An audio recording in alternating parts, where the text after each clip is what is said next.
நம் அனைவரையும் வாழ வைத்து கொண்டிருக்கக்கூடிய நம் அன்னை தமிழுக்கு தமிழர்களால் எடுக்கப்படும் ஒரு அருமையான மகிழ்ச்சியான திருநாள் தான் இந்த பொங்கல் திருநாள்.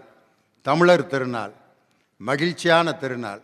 இந்த பொங்கல் திருநாளில் உலகம் முழுவதும் வாழ்ந்து கொண்டிருக்கக்கூடிய ஜி தமிழ் தொலைக்காட்சியின் என் உயிரினும் மேலான ரசிக பெருமக்களுக்கு என் மனம் கனிந்த பொங்கல் திருநாள், தமிழர் திருநாள் வாழ்த்துக்களை தெரிவித்துக் கொள்கிறேன். இந்த திருநாளில் என்னையா தலைப்பு ஜி தமிழ் நமக்கு கொடுத்துருக்கு? வீட்டில் மாமியார் மருமகளுக்கு மோதல் வர யார் காரணம்? எது காரணம்? அன்பை பங்கிடுவதாலா இல்லை அதிகாரத்தை பங்கிடுவதாலா? உளவு அறிவியல் வளர்ச்சி அடைஞ்ச காலத்தில் மாமியார் மருமக சண்டையை பற்றி ஒரு தை மாதம் 1ஆம் தேதி பேசணுமா அப்படின்னு நீங்கள் நினைக்கலாம். அது லியோனி குரூப்பு மாமியா மருமக சண்டையை பற்றி பேசிகிட்டு இருக்காங்களே, இதெல்லாம் நியாயமா தேவையா அப்படின்னு ஒரு குரூப் இப்போ பார்க்குது. லியோனியோட நிலைமை எப்படி ஆகிப்போச்சு பாடுறான்ட்டு. ஏன் இந்த தலைப்பை இப்போ நம்ம கொண்டு வந்திருக்கோம்னா, உங்களையெல்லாம் பார்த்து ஒரு வருஷம் ஆச்சு. நல்லா சிரிக்கிற மக்கள் இந்த முகத்தை பார்த்து ஒரு வருஷம் ஆச்சு. காரணம், அவனையே அவன் நம்பாமல் வாழ்ந்தோம் கொஞ்ச நாள். இந்த கொரோனா வந்தப்ப இந்த டாக்டருங்க உங்கள் கையை வச்சு உங்கள் மூக்கை நீங்களே தொடாதீங்கன்ட்டான். உங்கள் மூக்கை நீங்களே தொடாதீங்க, அதுக்கு முன்னாடி இது போட்டு கழுவிட்டு தொடுங்க. வீட்டுக்கு காய்கறி வாங்கிட்டு வந்தால் கூட அதை 1 மணி நேரம் கழுவிருக்கான். அந்த காய்கறி கொண்டு வர்ற அம்மா அச்சுன்னு தும்முச்சுன்னா காய்கறியை திருப்பி கொடுத்துட்றேன் அந்த அம்மாட்ட. ஏமா தும்முன வேணாம் நல்லா இருக்காது அப்படிங்கிறான். பேப்பர் கொண்டு வர்றவன் அச்சுன்னு தும்முனா எல்லாம் வீட்டை காலி பண்ணிட்டு போயிட்டாங்க. பேப்பர் கொண்டு வர்றவன் தும்முனானப்பா, அவன் 20 வீட்டுக்கு போயிட்டு வந்திருக்கான், அவன் அம்புட்டு கொரோனாவையும் கொண்டு வந்திருக்கான்ட்டு பயந்து பயந்து வாழ்ந்து சானிடைசரை போட்டு எத்தனை தடவையாக கழுவுறது? 9க்கு கழுவிட்டு 9:25 கழுவிட்டு 9:30 கழுவிட்டு, ஒரு ஆள் சாப்பிட்றதுக்கு முன்னாடி வேகமாக சானிடைசரை போட்டு கழுவிட்டு அப்படியே தண்ணியில் கழுவாமல் உட்காந்து உப்புமா தின்ட்டான். உப்புமா பூரா மருந்து வாட. என்னடி அப்படின்னா, என்னடினா நீ அப்படியே கழுவிட்டு வந்து திங்கிறிய, கொஞ்சமாக யோசித்து சாப்பிட வேணாமா? அதுவும் நல்ல காற்று வெளியில் இருக்குது, ஆனால் சுவாசிக்கிறதுக்கு நமக்கு சுதந்திரம் இல்லாமல் ஒரு முகமுடியை போட்டு விட்டான். அதுவும் கண்டிப்பாக முகக்கவசம். யார் வர்றா யார் போகிறா, அதில் முகக்கவசத்தோட கல்யாணம் நடந்துச்சு பாருங்க. ஐயோ பாவம்டா, இந்த பொண்ணு மாப்பிள்ளை 2 முகமுடி போட்டுக்கிட்டு பொண்ணு பார்க்க வர்றப்ப வேற மாதிரில இருந்துச்சு. அந்த பிள்ளை தானே அது அப்படின்னு அவன் இப்படியே பார்க்குறேன். அந்த பிள்ளை இவனை பார்க்குது, அவர் தானே அவர், முகம் முடியல வேற மாதிரி இருக்காரு, இல்லை வேற யாரையும் கொண்டு வந்து உட்கார வச்சுட்டாங்களா? ஐயர் மந்திரம் சொல்கிற ஐயர் முகமுடி போட்டுக்கிட்டு பாதியை சொல்கிறாரு, என்ன மொழியில் சொல்கிறாருன்னே புரியல அவருக்கு. அந்த வாயில் துணியை ஐயா என்ன சொல்கிறீங்கன்னு புரியல ஐயான்ட்டு. இன்னும் சில கல்யாணம் ஜூம்லேயே நடந்துச்சு. ஜூம் கல்யாணம். பொண்ணோட அப்பா அம்மா பொண்ணு மாப்பிள்ளை மட்டும் உட்காந்துட்டு சொந்தக்காரங்களாம் ஜூமில் பார்க்குறாங்க தாலி கட்டுறதை. நல்ல வேளை குடும்பம் நடத்துறதையாவது ஜூமில் விடாமல், அதையும் ஜூமில் நடத்தாமல் பொண்ணு ஒரு ரூமில் மாப்பிள்ளை ஒரு ரூமில் ஜூமில் பேசிங்கன்னா என்னங்கடா டே, எங்கடா உலகத்தை கொண்டு போகிறீங்கன்ட்டு. எல்லாம் கல்யாணம் ஜூமு, எல்லாம் ஜூம் மீட்டிங் தான் எல்லாம். அப்படி வாழ்ந்துருத்தான். இந்த நேரத்தில் குடும்பங்கிற ஒரு அமைப்பை இன்னைக்கு கட்டி காப்பாற்றணும், அதுதான் முக்கியம். உலகத்திலேயே குடும்பம் என்ற அமைப்பை கட்டி காப்பாற்றி வாழ்ந்து கொண்டிருக்கக்கூடிய ஒரே பண்பாடு உள்ள இனம் நமது தமிழ் இனம் அப்படின்னு சொல்கிறத நம்ம பெருமையோடு இன்னைக்கு நினச்சி பார்க்கணும். குடும்பங்கிற அமைப்புக்கு நம்ம தர்ற முக்கியத்துவம், அதில் மாமியார் மருமகளுடைய மோதல் வர்றதுக்கு எது காரணம்? அந்த கணவன்கிட்ட இருக்கக்கூடிய அன்பை கவர்றதில் அல்லது அவர்கிட்ட இருக்க அதிகாரத்தை பங்கிடுவதா? அதுதான் இன்னைக்கு தலைப்பு. எத்தனையோ உறவுகள் இருக்குது, அதுகளில் வரக்கூடிய பிரச்சனைகளை பற்றி யாரும் இங்கே மேடையில் பேசுகிறதில்ல. அண்ணன் தம்பி சண்டை வர்றதுக்கு யார் காரணம்? பேசியிருக்காங்களா யாராவது? இல்லை. அப்பாவுக்கும் மகனுக்கும் சண்டை வர்றதுக்கு யார் காரணம்? பேசியிருக்கோமா? இல்லை. அதே மாதிரி அம்மாவுக்கும் மகளுக்கும் சண்டை வர்றதுக்கு யார் காரணம்? பேசியிருக்கோமா? இல்லை. தாத்தாவுக்கும் பேரனுக்கும் ஏன் சண்டை வருது? பேசியிருக்கோமா? இல்லை, பேசினதே இல்லை. ஏன் இவங்க 2 பேரையும் மட்டும் தேர்ந்தெடுத்திருக்கான்? இங்கே தான் ஒரு முக்கியமான பாயிண்ட்டே அடங்கியிருக்கு. 2 பேருமே பெண்கள். அந்த ஒரு பெண் வந்து ஏற்கனவே மருமகளாக இருந்து மாமியாரை மாறினது. அதனால அது மருமகளாக இருந்து பட்ட வேதனையை பூரா இன்னொரு இடத்துல இறக்கி வைக்கணும். அப்படிங்கிறதுனால தான் இந்த போட்டியே உருவாகுது. ஒரு வீட்டில் இப்படி ஒரு மாமியார் இருக்குன்னு வச்சுக்கோங்க, யாராவது சந்தோஷமாக இருப்போமா? ரொம்ப நல்ல மாமியார், சொல்கிறதுக்கெல்லாம் சரிங்குது. அத்தை அத்தை இன்னைக்கு குழம்பு வைக்கலாம் அத்தை. வைக்கலாம்ப்பா. வேணாம் அத்தை. வேணாம்ப்பா. சினிமாவுக்கு போகலாம் அத்தை. போகலாம்ப்பா. சினிமாவுக்கே வேணாம் அத்தை. வேணாம்ப்பா. தூங்கலாம் அத்தை. தூங்கலாம்ப்பா. உங்கள் வீட்டுக்காரன் நான் கூட்டி போயிட்டு ஒரு 2 நாள் கழித்து வர்றேன் அத்தை. போயிட்டு வாப்பா. இல்லை 15 நாள் கழித்து வருவேன் அத்தை. போயிட்டு வாப்பா. அப்படின்னா இப்படியே பாப்பா, என்ன பொம்பளையாடாவ எல்லாத்துக்கும் சரிங்கிறான்ட்டு. மாமியார்னால அத்தை என்னான்னு ஒத்த ஒரு தடவை கூப்பிட்டாங்களுக்கு காது கேட்காதா அப்படிங்க. அப்போ தான் ஆஹா வீடு இப்போ தாண்டா வீடு மாதிரி இருக்கு அப்படிமா. பிரச்சனைகளே இல்லாத ஒரு குடும்பம் வந்து என்ன குடும்பம்னா, எங்கே அந்த குடும்பம் பிரச்சனையே இல்லாத குடும்பம்னா அவ்வளோ பேருக்கும் பைத்தியம் பிடிச்சிருக்கணும், அவ்வளோதான். அங்கே தான் பிரச்சனையே இருக்காது. அங்கே கூட பிரச்சனை வரும். யார் பெரிய கிரிக்கேன் யார் சின்ன கிரிக்கேன்னு பிரச்சனை வரும்.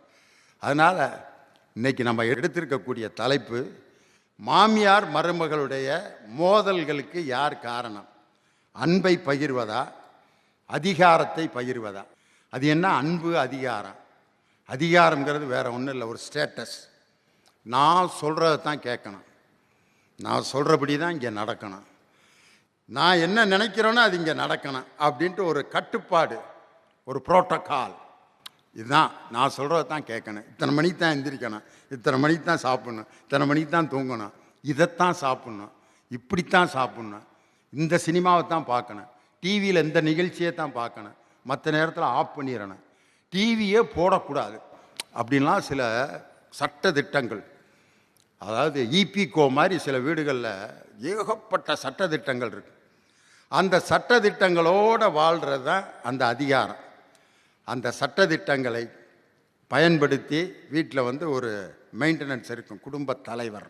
அவர் அந்த குடும்ப தலைவர்கிட்ட இருக்கக்கூடிய அதிகாரத்தை அம்மா வாங்கிட்டாங்கன்னா நம்ம பவர் போயிருமே அப்படின்னு மனைவி நினைக்குது.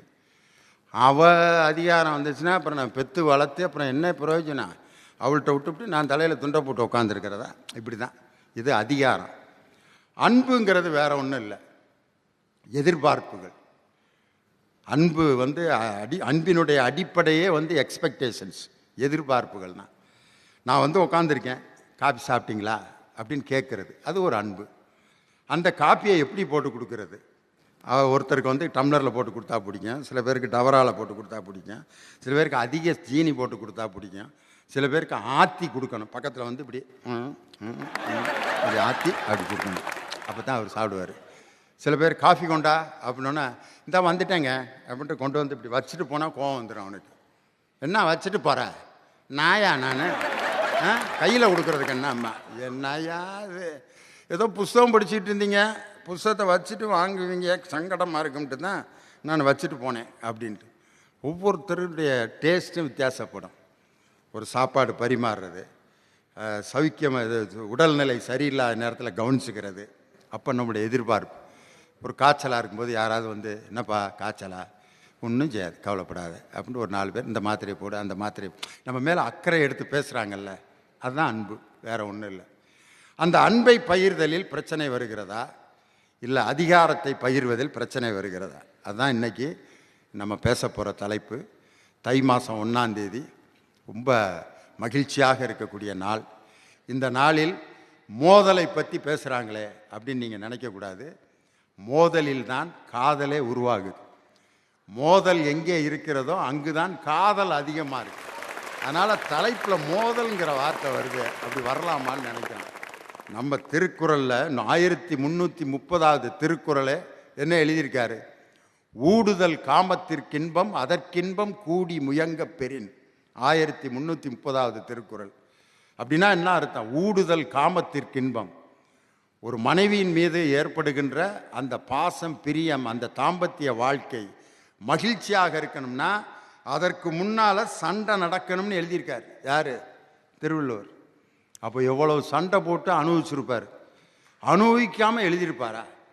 ஆனால் அந்த தாடிக்கார தாத்தாவை பார்த்தா இவராடா எப்படி மாப்பிள்ள அப்படின்னு அவர் எழுதியிருக்கிறதெல்லாம் பார்த்தா ஆச்சரியமாக இருக்கு. தேனோடு பால் கலந்தற்றே பால் மகளிர் வால் எயிறு ஊறிய நீர்.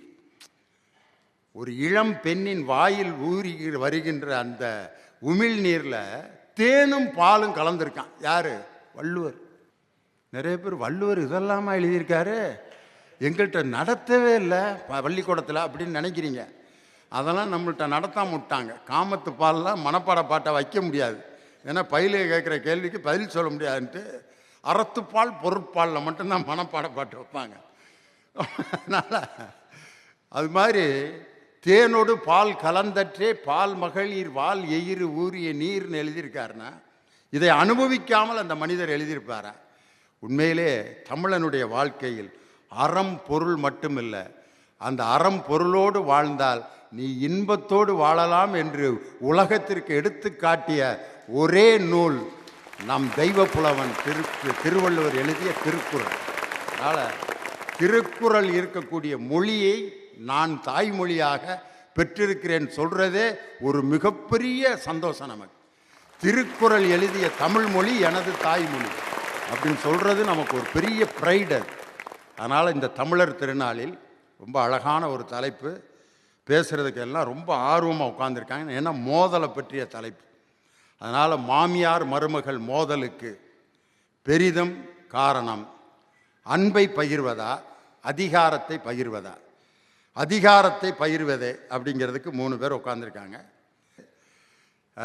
இவங்க வெறும் ஆம்பளைகளாக இதை பேசுகிறத விட அதை அனுபவித்து வாழ்ந்து மருமகளாக மாமியாராக இருந்து அந்த மாமியாரோடு வாழ்ந்தவர்கள் அவங்க பேசினா தான் அது நல்லா இருக்குன்னு சொல்லி மாமியார் மருமகள் மோதல் வர பெரிதும் காரணம் அதிகாரத்தை பகிர்வதால் தான் என்ற அணியை தொடங்கி உங்கள் பலத்த கரவொலியோடு அருமை சகோதரி திருமதி நாகநந்தினி அவர்கள் மேடைக்கு வருகிறார். வாங்கம்மா.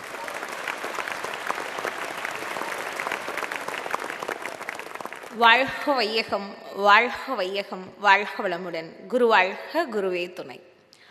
பொம்ம பொம்ம தான் தைய தைய தகத்து நாக்கு நகத்தும் பஜன் கரே உத்தனித்த நக்கத்து மித்து தாம் தாம் தோம் தை தை கணபதி நாம் சதாம். பொம்ம பொம்ம தான் தைய தைய நக்கத்து நாக்கு நகத்தும் பஜன் கரே உத்தனித்த நக்கத்து மித்து தாம் தோம் தை தை கணபதி நாம் சதாம். பாடினது பெங்களூர் ரமணியம்மா. அடே அப்பா. பொம்ம பொம்ம தான் தைய தைய தக்க பத்தான் தனக்க தர்ற பத்தன் கரே போதல் தெனக்க தின்னத்தி தாம் தை அப்படிமாங்க. தை தை தான் நக்கத்தின் தாம் தத்தாம் அப்படிங்க. ஒரு ஹார்மோனிய பெட்டி மட்டும் இருந்துச்சு, ஒரு பெரிய கச்சேரியாக இன்னைக்கு நடந்திருக்கு. அப்படிப்பட்ட பாட்டு. இந்த பாட்டு எனக்கு ரொம்ப பிடிச்ச பாட்டு. இந்த பாட்டோடு ஆரம்பிச்சிருக்கீங்க, ரொம்ப அருமையாக இருக்குது, பிரில்லியண்ட்டாக இருக்குது. தமிழ் மொழி என்று சொன்னால் உமிழ் நீரும் தித்திக்கும் அத்தகைய தமிழன்னையை வணங்கி ஆன்றோருக்கும் சான்றோருக்கும் நடுவர் பெருந்தகைக்கும் ஜீ தமிழ் தொலைக்காட்சி நேயர்கள் உங்கள் அத்துணை பேருக்கும் என் இதயம் கனிந்த இனிய பொங்கல் தின நல்வாழ்த்துக்களை தெரிவித்துக் கொள்கிறோம். இப்போ தொடங்கிருச்சு நம்ம பஞ்சாயத்து. ஏன்னா இதெல்லாம் அப்படிதான் கொண்டு போகணும். என்ன மாமியார் மருமகளுக்கு இடையேயான மோதல் இப்படிங்க. அது மோதல்னாலே அதிகாரத்தினால தாங்க வருது. எனக்கு ஒரு பெரிய டவுட்டுங்க. இந்த 3 பேர் ஆப்போசிட்ல உட்காந்துட்டு இருக்காங்க பாருங்க, அந்த 2 பேர்த்த கூட நான் மன்னிச்சு விட்டுருவேங்க. ஏன்னா பாவம், வீட்டுக்கு போனா சோறு கிடைக்கணும், அம்மாவுக்கு சப்போர்ட்டா மனைவிக்கு சப்போர்ட்டா பேசிட்டு போகட்டும். அதான் 3ஆவதா உட்காந்துருக்காங்க பாருங்க எங்க அக்கா இந்திரா அக்கா. நல்ல வாத்தியாரு வந்தா இது எப்படி வரும் அது எப்படி வரும், திடீர்னு பொங்கவெல்லாம் கூடி பொங்கல் இல்லவா பொங்கிடுவாங்க, அப்படி பேச உட்காந்துட்டு இருக்காங்க. நான் ஏன்னு யோசிச்சு பார்த்தேன். அப்புறம் தான் ஞாபகம் வந்துச்சு, அவங்களுக்கு ஒரு பையன் இருக்குது. நாளைக்கு ஏதாவது மாத்தி கீத்தி பேசி போச்சுன்னா மாமியார் குத்தம்னு யாரும் சொல்லிடக்கூடாது பாருங்க. அதனால ஃபியூச்சர் மாமியார்ன்றனால அந்த பக்கம் போய் சேஃப்டியா உட்காந்துட்டு இருக்காங்க. ஏன் இந்த கொரோனா வந்துச்சு இல்லையா, எவ்வளோ கொடுமை தெரியுமா? அதாவது பள்ளிக்கூடத்துக்கு லீவு, தொழிற்சாலைக்கு லீவு, அரசு அலுவலகத்துக்கு லீவு, இதெல்லாம் லீவ் விட்டாங்க. பரவாயில்ல, சீரியலுக்கு கூடி லீவ் விட்டாங்க ஐயா. இன்னைக்கு மாமியார் மருமகளுக்குள்ள ஆஃப்லைன்ல போயிட்டு இருந்த சண்டையெல்லாம் ஆன்லைன்ல போகிறதுக்கு ஆரம்பிச்சிருச்சு. அந்த மாதிரி ஆயிடுச்சு நம்ம பொழப்பு இன்னைக்கு. எங்களுக்கும் ஆசை தாங்க இந்த செம்பருத்தி சீரியல்ல வர மாதிரி அகிலாண்டேஸ்வரி மாதிரி ஒரு மாமியா வரணும்னு. ஆனா வனஜா மாதிரில வந்து அமையுது. நாங்க என்ன பண்றது? இல்லை, ஒன்றும் இல்லை. என்ன சொல்லிங்க இவங்க கல்யாணம் பண்ணி கூட்டிகிட்டு வராங்க, மகளா பார்த்துக்கிறோன்னு மருமகளை வீட்டுக்குள்ளே கூட்டிகிட்டு வராங்க. உண்மைதாங்க, இன்னைக்கு இருக்க மாதிரி 2K கிட்ஸ் மாதிரி 2K மாமியார் மருமக எல்லாம் பின்னி பெசஞ்சு, அதான் அந்த அன்னியன் படத்தில் வர இந்த ரெமோ மாதிரி ஸ்டார்டிங்லலாம் கணவன் மனைவிக்கு இருக்க அந்யூனத்தை விட இவங்க ரொம்ப அப்படியே பேபிங்கிறதும் ஹனிங்கிறதும் அம்மாங்கிறதும் மகளேங்கிறதும் நல்லா தான் போகும். ஒரு மாதம், 2வது மாதம் அப்படியே அம்பி விற்கிற மாதிரி ஆகி ரூல்ஸாக சொல்ல ஆரம்பிப்பாங்க. அப்புறம் 3வது மாதம் அதே அன்னியன் விக்ரமா மாமியார் மாறிடும். அப்புறம் நம்ம மருமக மட்டும் என்ன டேர்னிங் போடணுமில்ல, இந்த காஞ்சனா பார்ட் 1 பார்ட் 2 பார்ட் 3 எல்லாத்தையும் சொல்லிவிடும். அப்புறம் ஊர் என்ன சொல்லும்? மாமியாருக்கும் மருமகளுக்கும் சண்டை, அதை ஊரே வேடிக்கை பார்க்குது. இந்த நிலைமை தாங்க நடந்துட்டு இருக்கு. எங்களுக்கும் ஆசை தாங்க இந்த கத்தி படத்தில் வர மாதிரி ராதிகா மாதிரி மாமியார் இருந்தால் நாங்களும் சமந்தா மாதிரி இருக்க போகிறோம். ஆனால் இது தூள் படத்தில் வர சொர்ணாக்கா மாதிரி இல்லை இருக்கு. அப்போ நாங்கள் சம்மந்தமே இல்லாமல் தானே நடந்துக்க முடியும். இல்லை, எதுக்கு நீங்கள் மருமகளை வீட்டுக்கு கூப்பிட்டு ஒன்றும் இல்லை, அத்தைன்னு கூப்பிட்டா என்னம்மான்னு கேட்க வேண்டியதானே? அத்தை அப்படிங்கும்போது என்ன சொல்ல வந்தங்கிறதே மறந்துடுதுங்க. அது என்னமோ அத்தைன்னு கூப்பிட்டா என்னம்மா அப்படின்னு கேட்டா கிரேடு இறங்கிருமா மாமியாருக்கு. நம்ம லைட்டாக இறங்குனா தோலில் ஏறி மண்டையில் மிளகா அரைச்சிருவாளுங்க. அதனால் அத்தை அப்படின்னா தான் அத்தை மேலே ஒரு பயம் இருக்கும். அதை மெயின்டைன் பண்ணிகிட்டே இருப்பாங்க எப்பயுமே மாமியாருக்கு. அதுதான் அப்படி வருதா, மாமியார் டேர்ன் முடிஞ்சு அடுத்தது மருமக டேர்ன் ஆரம்பிக்கும் பாருங்க. அங்கதான் மோதல் தொடங்கும். இந்தம்மா சொல்லி நான் செய்யறதா? என் வீட்டில் நான் எப்படி ராணி மாதிரி இருந்தேன் தெரியுமா? நான் எதுக்கு கல்யாணம் பண்ணி உங்கள் வீட்டுக்கு வந்தேன்? உங்களுக்கெல்லாம் என்ன சோறு வடிச்சு கொட்டிருக்கா? என்ன ஆயா வேலை பார்க்கவா கூட்டிகிட்டு வந்தீங்க? நான் படித்த படிப்புக்கும் என்னோட ரேஞ்சுக்கும் எங்கள் அப்பா இருக்கிற திறமைக்கும் எங்கள் அண்ணன் என்னை பார்க்குற விஷயத்துக்கும் என்னென்னலாம் நான் செஞ்சுருப்பேன் தெரியுமா? என்னால் I can't tolerate this lady, என்னால் முடியாது. முதல் நீ தண்ணி கொடுத்து என்னை கூட்டிட்டு போ. அப்படி இருந்தால் செய்யலாம். அதே நான் உங்கள் அம்மா சொல்கிறத நான் கேட்கணும், இனிமேல் நான் சொல்கிறத நீ கேளு. இப்படிதான் அதிகார மோதலே தொடங்க ஆரம்பிக்குது. ஒன்றும் இல்லைங்க, இந்த மாமியார்கள்லாம் தன்னோட குழந்தைய தன்னோட பாணியில வளர்த்தணும்னு நினைக்கிறது தப்பு இல்லை. ஆனா தான் மகனுக்கு பிறந்த குழந்தைய கூட தன்னோட பண்பாட்டுல தன்னோட முறையில மட்டும்தான் வளர்த்தணும்னு நினைக்கிறாங்க பாருங்க. அப்பதான் இந்த அதிகார பிரச்சனையே உருவாகுது. வீட்டுல சிறுகு சிறுகு சேர்த்து வச்சு ஒரு வீடையோ லேண்டையோ வாங்கணும்னு நினைச்சான்னு வச்சுக்கோ, இந்த மருமக புள்ள வந்து சொல்லும், எங்க நான் தானே உங்களை கஷ்டப்பட்டு கல்யாணம் பண்ணிட்டு வந்தேன், நான் தானே இந்த வீட்டு மகாலட்சுமி, எம்பேர் வாங்கன்னு மருமக சொல்லும். அந்த மாமியா என்ன சொல்லும், ஏன்யா உன்னைய நான் மார்லையும் தோல்லையும் பாலை கொடுத்தெல்லாம் வளர்த்தனே, நீ போய் அவ பேர்ல வாங்குறேன்னு சொல்றியே, எம்பேர்ல வாங்குன்னு இந்த அம்மா சொல்லும். ஒரு நிமிஷம் அந்த ஆண்மகனுடைய நிலைமை எப்படி இருக்குன்னு மட்டும் நீங்க யோசிச்சு பாருங்கய்யா. அந்த நேரத்தில் ஒரு ஆம்பளையோட நிலைமைக்கு வேற உதாரணமே தேவையில்லை. கொசு நம்மளை எங்கன கடிச்சாலும் அடித்து அதை இது பண்ணிடலாம். நடு முதுகில் கடிக்கும் பாருங்க கொசு, நடு முதுகில் அப்படி கடிக்கும், அதை ஒன்றும் செய்ய முடியாது. சில வீட்டில் அதுக்குன்னே ஒரு குச்சி வச்சுருக்காங்க, நடு முதுகில் அரிச்சா சொறிகிறதுக்கு இப்படி ஒரு கரண்டி மாதிரி வீட்டில் மாட்டி வச்சுருக்கான். முதுகில் டரக்க டரக்க டரக்கிட்ட ஒரு ஆள் என்னமோ முதுகை போட்டு தேய்ச்சிக்கிட்டே இருந்தான் குச்சியில். என்னடா ஏதோ இது ஃபிசியோதெரப்பி பண்ணிகிட்டு இருக்கான்னு பார்த்தா ஒன்றும் இல்லை சாமி, நடுமுதுகில் கொசு கடிச்சா அதை எப்படி சொறிகிறதுன்னு தெரில, அதுக்கு தான் அந்த குச்சியை வாங்கி வச்சுருக்கேன்றேன். அது மாதிரி இருக்கும் ஒரு ஆம்பளையோட நிலமை. அந்த நடுமுதுகில் கொசு கடிச்சவன் என்ன பாடுபடுறானோ அதுதான், வேற ஒன்றும் இல்லை. அதுக்கு உதாரணம். இது எல்லாத்த விட மாமியார்களை இன்ன வரைக்கும் செய்யக்கூடிய ஒரு தலையான பிரச்சனை என்ன தெரியுமா? எங்க வீட்டில் எடுத்துக்கோங்க, இதுதான் வரும். அதாவது ஒரு 2 வார்த்தை கூட குறைய பேசிட்டா போதும், உடனே அந்த அம்மா சொல்லும், டேய் அவ அவங்க அம்மா வீட்டுக்கு போயிட்டு வந்திருக்கிறா, போயிட்டு வந்து காத்து அடிச்சு போச்சு, அதனாலதான் அவெல்லாம் இப்படி பேசி திரியிறான்னு அந்த அம்மா சொல்லும். ஒரு நிமிஷம் யோசிச்சு பாருங்க, புள்ளைய பெத்த அம்மா நல்லதை சொல்லி கொடுப்பாங்களாம், ஆனா பொண்ணை பெத்து இன்னொரு வீட்டுக்கு அனுப்புற அம்மா அதவா சொல்லி கொடுப்பாங்க. உண்மையா அம்மாக்கள்ல எப்படி தெரியுமா சொல்லி கொடுப்பாங்க? அந்த புள்ள பூ கட்டி பழகும் போது ஏதாச்சும் ஏதாச்சும் ஒரு முடிச்சு விழுந்திருக்கும். அந்த பொண்ணு அந்த முடிச்சு இழுக்க ட்ரை பண்ணிட்டே இருக்கும். அப்ப அந்த அம்மா போய் சொல்லும், முடிச்சு விழுந்துருச்சுன்னா பரவாயில்ல, ரொம்ப இழுக்காத, ஒருவேளை அந்த கயிறு அருந்தாலும் அருந்துரும், முடிச்சு இருந்தா இருந்துகிட்டு போட்டோம், 2 பூவை சேர்த்து வச்சு கட்டிட்டு வா, கட்டி முடிச்சோன்னா அந்த பூவை எடுத்து பாரு, அது மாலையா இருக்கும், நீ போட்ட முடிச்சு எங்க இருக்குன்னு அது உனக்கே தெரியாது. இது மாதிரிதாம்மா சில நேரம் உன் வாழ்க்கையில நிறைய முடிச்சு விழும், அதையும் மாத்தி கடந்து போ, உன்னோட வாழ்க்கையே மாறும்னு தாயா ஒரு பொண்ணோட அம்மா சொல்லி கொடுத்தாங்க. இன்னைக்கு நடக்கிற ஒரு நிதர்சனமான உண்மையை சொல்றேன். இன்னைக்கு பொருளாதார நெருக்கடிங்கிறது எல்லாத்து வீட்லயும் இருக்குங்க. எத்தனையோ ஆண்கள் கல்யாணத்துக்கு அப்புறமும் தன்னுடைய மனைவியும் குழந்தைகளையும் யாரை நம்பிங்க இங்க விட்டுட்டு அயல் நாட்டுக்கு போய் வேலை செய்யறாங்க? தன்னோட அப்பா அம்மாவை நம்பி தானே விட்டுட்டு போறாங்க. விட்டுட்டு போன அந்த மாமியாரும் மருமகளும் ஒன்னு சேர இருந்தாதான் நல்லா இருக்கும் குடும்பம். அந்த பொண்ணும் தனிமையில வாடிட்டு இருக்கும், மகனை இழந்து இந்த அம்மாவும் ஒரு பக்கம் உட்கார்ந்துட்டு இருக்கும், 2 பேரும் மோதல்லே இருந்துட்டு இருந்தா அந்த மனுஷன் எங்கெங்க நல்லா வாழ முடியும்? அதுதான் சொல்லுவாங்க, உன்னோட அம்மானா நீ இப்படி செய்வியா, உன்னோட மகளா இருந்தா நீ இப்படி செய்வியா அப்படிங்கறத மாமியாரும் மருமகளும் யோசிச்சாதானே இந்த அதிகார பிரச்சனையே தீரும். ஐயா ஒன்றும் இல்லை, இன்னைக்கு இருக்க தாய்மார்கள் மாமியார்கள் என்ன நினைச்சிடறாங்கன்னா, தன்னுடைய குடும்பம் விட்டு பிரிஞ்சிருமோன்னு பயம் அவங்களுக்கு. மருமக என்ன நினைக்கிறாங்களா, இந்த அம்மாக்கு நான் அடங்கி போகணுமா, நான் எதுக்கு அடங்கி போகணும், ஐ நீட் பிரைவசின்ற வார்த்தை. இன்றளவும் மாமியார் மருமகளுக்கு இடையேயான மோதல் வருவதற்கு காரணம் அதிகாரமே என்பதை ஆணித்தரமாக கூறி வாய்ப்பளித்த அனைத்து நல்ல நெஞ்சங்களுக்கும் நன்றி பாராட்டி இடம் அமர்கிறேன். வாழ்க வளமுடன். அதிகாரத்தை பங்கிடுறதுனால தான் பிரச்சனையே வருதுன்ட்டு ரொம்ப அற்புதமான பேச்சு நாகநந்தினி. அதிகாரத்தை பங்கிடுறதுனால தான் அன்புக்கு எங்கேயா, அதிகாரத்தை கைப்பற்றுறதுல தானே இருக்கு, வேற ஒன்றும் இல்லை.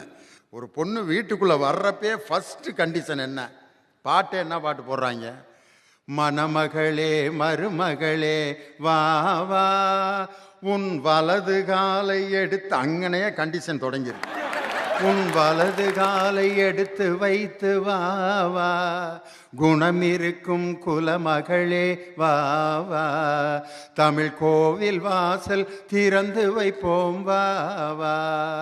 அந்த பிள்ளை ஏதோ அவசரத்தில் வலது காலை எடுத்து வைக்கிறதுக்கு பதிலாக இந்த காலை எடுத்து வச்சிருச்சுன்னு வச்சுக்குங்க, அவ்வளவுதான்.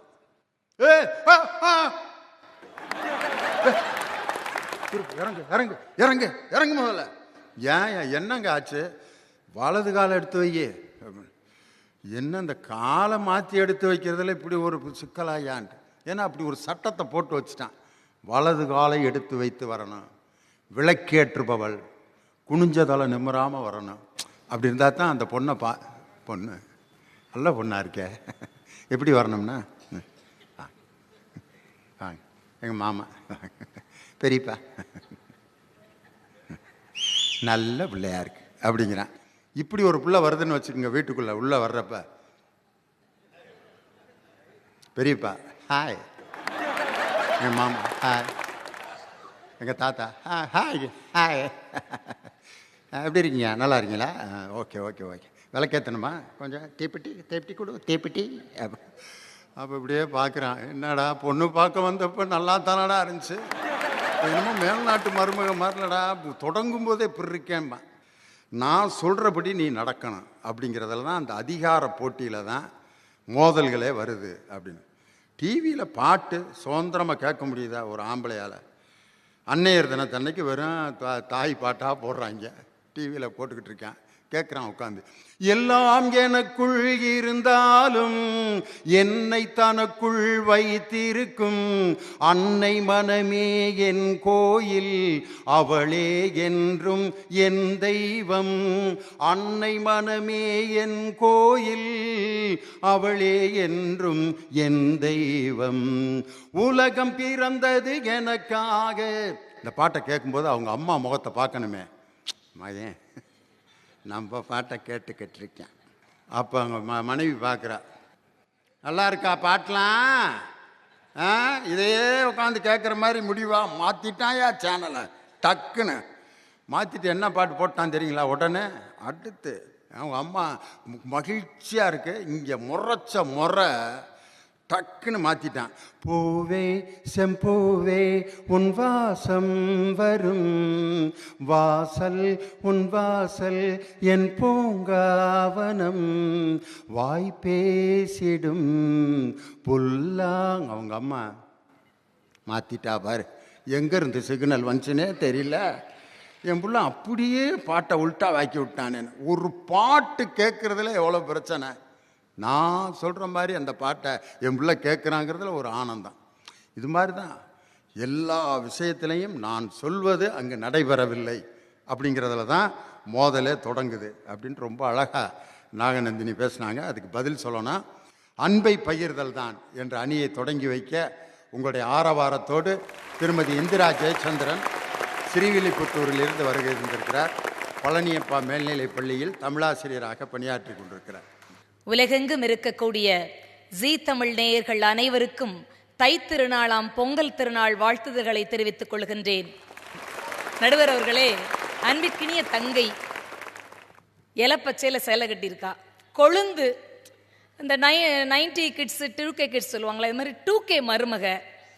இன்னும் சரியாக சொல்லணும்னா, கிராமத்து புறத்தில் சொல்கிற மாதிரி சொல்லணும்னா, ஒரு 3-3:30 ஆனோடனே டீ கடையில் மெல்ல எண்ணெய் சட்டியை வச்சு அந்த உளுந்த வடையை போடுறதுக்கு முன்னாடி அப்படி லேசாக தண்ணியை தெளித்து விட்டுட்டு அப்படி 2 வடையை போட்டோன்னே கட்ட கட்ட கட்ட கட்ட கட்டன்னு அது குதிக்கும்.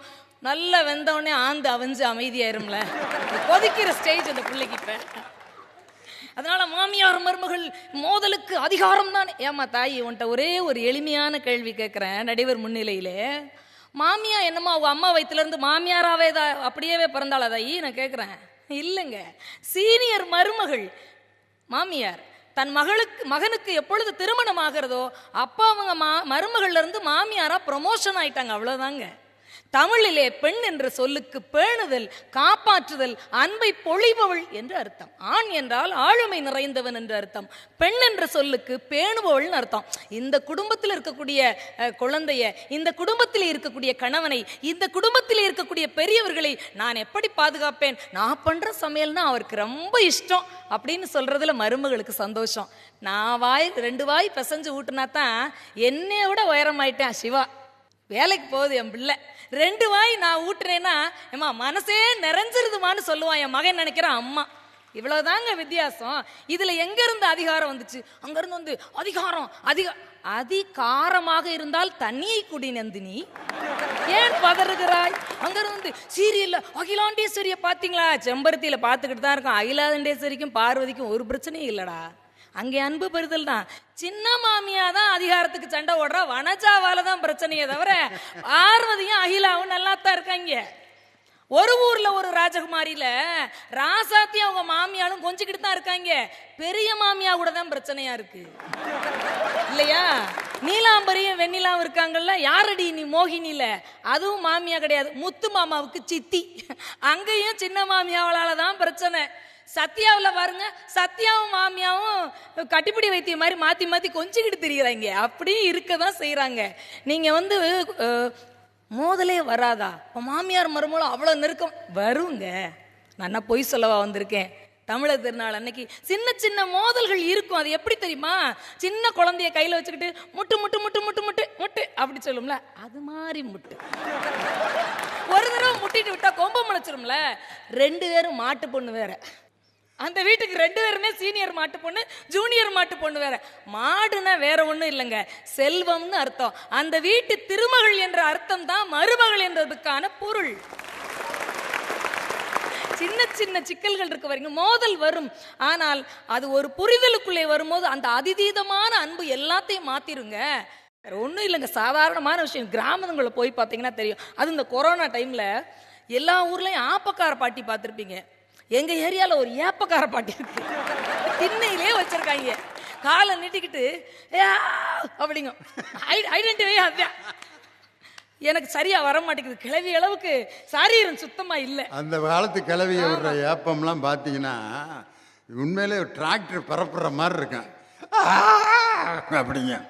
அதுக்கு பேர் ஏப்ப கிளவி. திண்ணையில் உட்காந்துட்டு ஏப்பம் விட்டுக்கிட்டு பேசிக்கிட்டே இருக்குங்க. சும்மா ஏப்பம் விட்டா பரவாயில்ல, ஒரு ஏன்னு சொல்லிட்டு சித்திர உத்திர ஐயா, ஏன் ஓலையை தொலைச்சிட்டியா ஐயா, எனக்கு இன்னும் நேரம் வரலையே. சித்திரகுப்தன் தம்மா சீட்டை தொலைச்சுட்டாரான், அதனால சொர்க்கலோகத்துக்கு போக முடியலையா. ஏலே உங்க அம்மா என்ன சமையல் வைக்கிறா? எங்க அம்மா அடத்தோசை சுட்டுக்கிட்டு இருக்காங்க. அடத்தோசைக்கு தொட்டுக்கிட என்னடா வச்சா பேராண்டி? தேங்காய் சட்னி. பக்கத்து அங்கிட்டு கூட சத்தம் கட்டாம ஒரு பார்வதி ரோட்டு வழியே போய்கிட்டு இருப்பா. இவ திண்ணையில தானே இருக்கா. ஏன் பார்வதி இங்க வா, நீ அவியலுக்கு தொட்டுக்கிட என்ன வைப்ப? அடக்கி உன்னை அவனை அவியல் வைப்பேன். ஆக்கங்கிட்ட பார்வதி புறணி ஏக்க வந்தவளுக்கு பேச்ச பாருங்க. ஆக்கங்கிட்ட பார்வதி நீ ஏன் அவியல் வைக்கிற? உள்ள இருக்க நாசமத்து போனவ தேங்காய் சட்னி தான் வச்சிருக்கா. நீங்க நல்லா கவனிச்சு பாருங்க. ஆக்கங்கிட்டவனா அறிவில்லாதவன் அர்த்தம். இது புறணி ஏக்க வந்தவ. நாசமத்து போன என்ன அர்த்தம் தெரியுமா?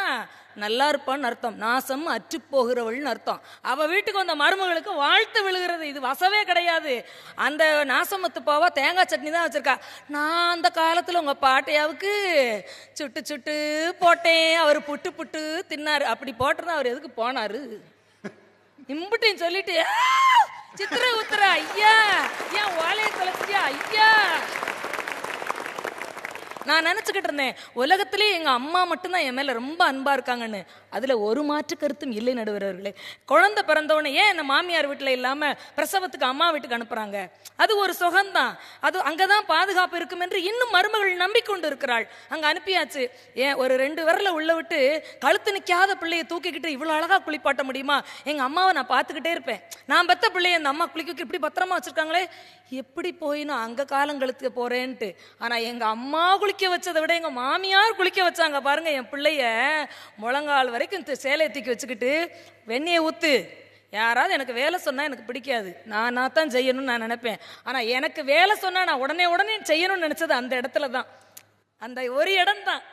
குளிக்க வைக்கிறேன், வெந்நியை வெடுக்குன்னு பிள்ளை மேலே ஊற்றிடாத, என் பிறங்கையில் ஊற்று, சூடு ஒருக்குதான்னு பார்த்துக்கிறேன். முதல்ல கொஞ்சம் பிள்ளை வளர்த்தியை போட்டு ஒரு உருட்டு, கடலை மாவை போட்டு அந்த பிள்ளைய ஒரு உருட்டு, அரைச்சி வச்ச கஸ்தூரி மஞ்சளை போட்டு ஒரு உருட்டு. என்ன சோப்பு வச்சிருக்க? பேப்பி சோப்புன்னு ஏதாவது வச்சிருப்பேல, சும்மா கொடு, அதை வாங்கி அதை ஒரு உருட்டு.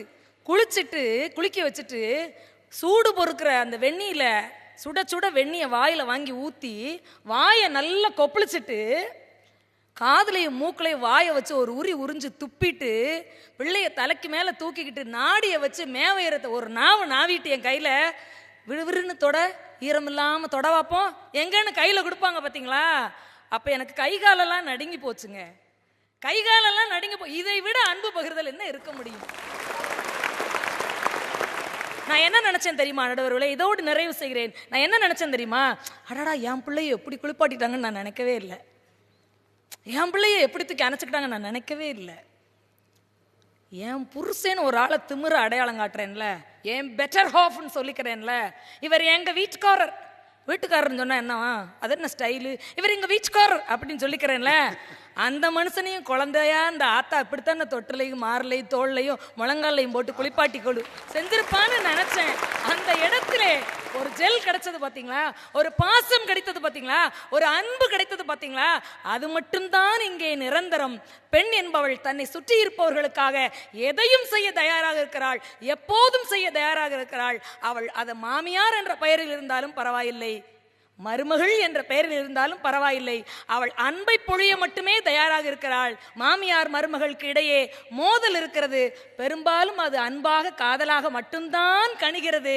எங்களுடைய பங்கீடு அன்பு பங்கீடு மட்டுமே என்று கூறி கேட்ட அத்தனை உள்ளங்களுக்கும் வாய்ப்பளித்த அத்தனை பேருக்கும் நன்றி பாராட்டி விடைபெறுகிறேன். நன்றி, வணக்கம். இந்திராவோட பேச்சை கேட்டு நம்ம அந்த ஊருக்கே போயிட்டு வந்துட்டான். அந்த ஸ்ரீவில்லிபுத்தூரில் ஒரு கிராமத்தில் அந்த திண்ணையில் ஒரு ஏப்ப கிழவி உட்காந்துருந்தா.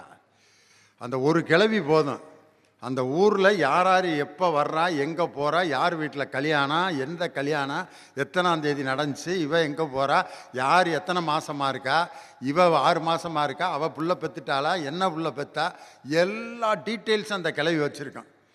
இந்த கிழவி இல்லாதனால தான் இன்றைக்கி இந்த சிசிடிவி கேமராவை நம்ப வேண்டியிருக்கு. அது மாதிரி ஒரு 5 கிழவி ஊருக்குள்ளே இருந்தால் சிசிடிவி கேமராவே தேவையில்லை. யார் வர்றா போகிறா எல்லாத்தையும் அதுக்கு கையில். அதில் அந்த ஏப்ப கிழவியை பற்றி சொன்னாங்க பாரு, ஏப்பம் விட்டுக்கிட்டே எப்படிலாம் பேசிச்சுன்ட்டு. மாமியார் மருமக சண்டை போட்டுக்குருவாங்க நிறையா. அதில் பாருங்கள், யாராவது புருஷன் வந்து சுகம் இல்லாமல் போயிட்டா அந்த அம்மா வரும், மகனுக்கு சுகம் இல்லைன்னு பெத்ததாய், சாமி ராசா ஏன் சாமி கிறக்கமாக இருக்கா, அம்மா ஒரு மாதிரி காய்ச்ச குது குது குது குதுன்னு வருதும்மா. ஏன் சாமி இப்படி கொதிக்குது உடம்பு? யார் பெத்த தாய்? இங்கிட்டு தொட்டு பார்க்குது, இப்படி தொட்டு பார்க்குது, தலையை தொடுது, கையை பிடிச்சி பார்க்குது.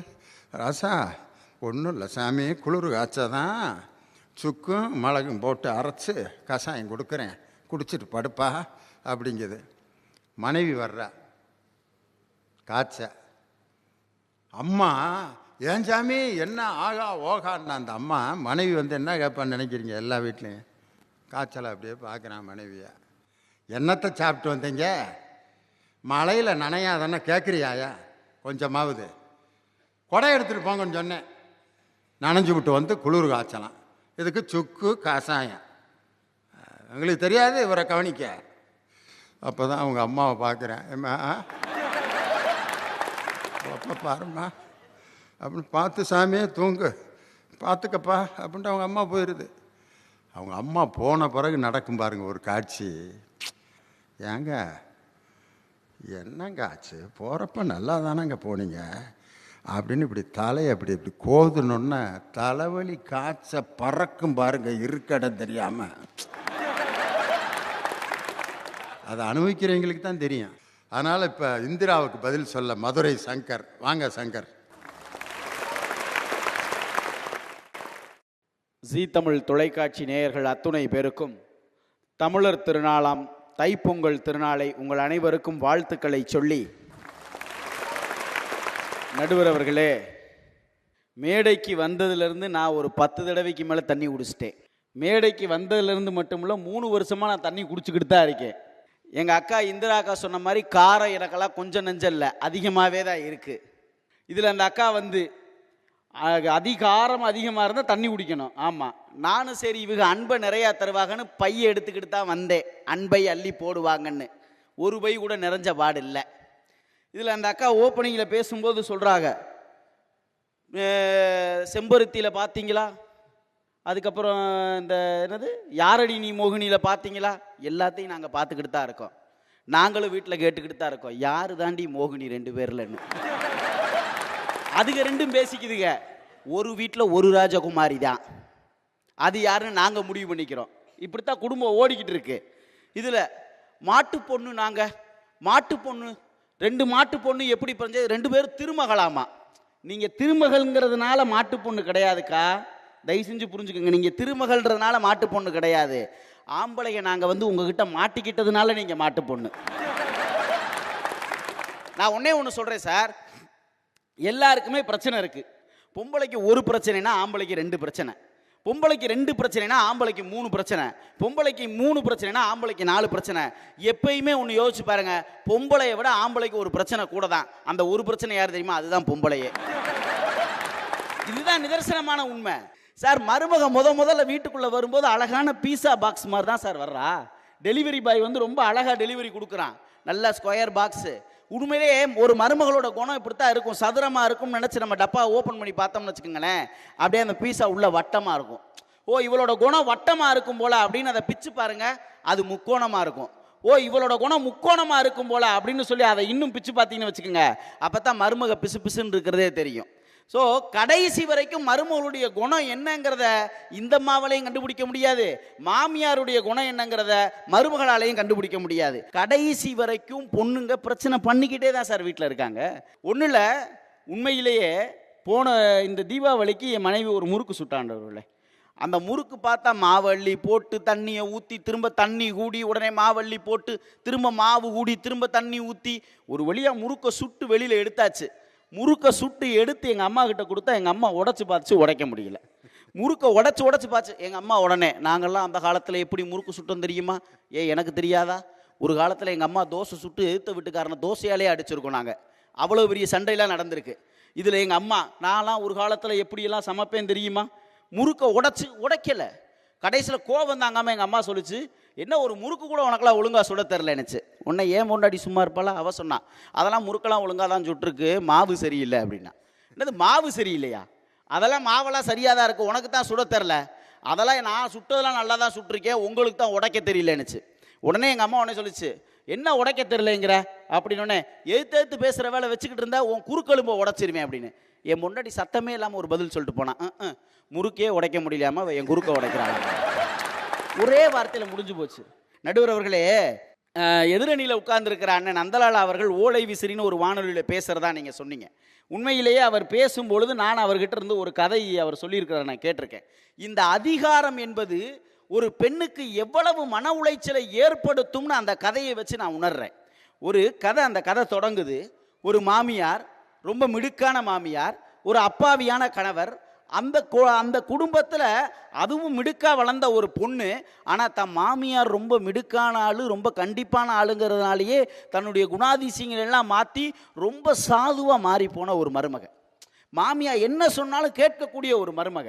கடைசியில் தங்கிட்ட யாருமே இந்த குடும்பத்தில் பேசக்கூட ஆள் இல்லைங்கிற சூழலுக்கு அந்த மருமக தள்ளப்படுறா. ஏன்னா அவ்வளவு சாதுவாக இருக்கா. மாமியாரோட அதிகாரம் ஓங்கி இருக்கு வீட்டுக்குள்ள. கடைசியில் அவரோட நிலைமை என்ன தெரியுமா? தன்னோட மாட்டு கொட்டத்தில் கட்டியிருக்க எரும மாட்டு கூடயே டெய்லி பேசுவாளாமா. அவளுக்கு ஒரு பேர், அந்த எரும மாட்டுக்கு லட்சுமின்னு வச்சுக்கிட்டு, என்னம்மா பண்ணுற, நீ ஏதுமா பண்ணுற, நீ சாப்பிட்டியா, நான் இன்னைக்கு தான் சமைச்சேன் துவைச்சேன். அந்த கொட்டத்தில் இருக்க மாட்டு கூட பேசுகிறதே அந்த பொண்ணோட வழக்கமாகிற அளவுக்கு அந்த பொண்ணினுடைய குணமே மாறி போய் கிடக்கு. அந்த ஊரில் ஒரு தேர்தல் நடக்குது. அந்த தேர்தலில் அந்த வீட்டுக்கு டெய்லி பால் கறக்க வர ஒரு கோனார் அந்த எலெக்ஷனில் நிற்கிறார். அவர் வந்து கேட்டார் அந்த அம்மா கிட்ட, மா, உங்கள் குடும்பத்தோட ஓட்டு எனக்கு தான், எல்லாரும் ஓட்டு எனக்கு போட்டுறணும், நான் ரொம்ப வருஷமாக உங்கள் வீட்டோட இருக்கேம்மா அப்படின்னு சொல்லிட்டு போனாராம். மாமியா சொல்லிச்சான், கண்டிப்பாக உனக்கு தான்ப்பா எங்கள் ஓட்டு பூரா அப்படின்னு நினச்சிக்கிட்டு அதுக்குள்ளே மனசுக்குள்ளே நிறைய நினச்சிக்கிருச்சான். நீ எத்தனை நாள் லேட்டாக வந்திருப்ப, பால் கறந்து கொடுத்துருப்ப, பாலை பாதியை ஆட்டையை போட்டிருப்ப, இதெல்லாம் நினச்சிக்கிட்டு உனக்கெல்லாம் ஓட்டு போடுவோமா, நான் பார்த்துக்கிறேன்டா உன்னை ஏன்னு மாமியா நினச்சிக்கிட்டு, மாமியாரும் தன்னுடைய கணவரும் போய் ஓட்டு போட்டுட்டு வந்துட்டாங்களாம்.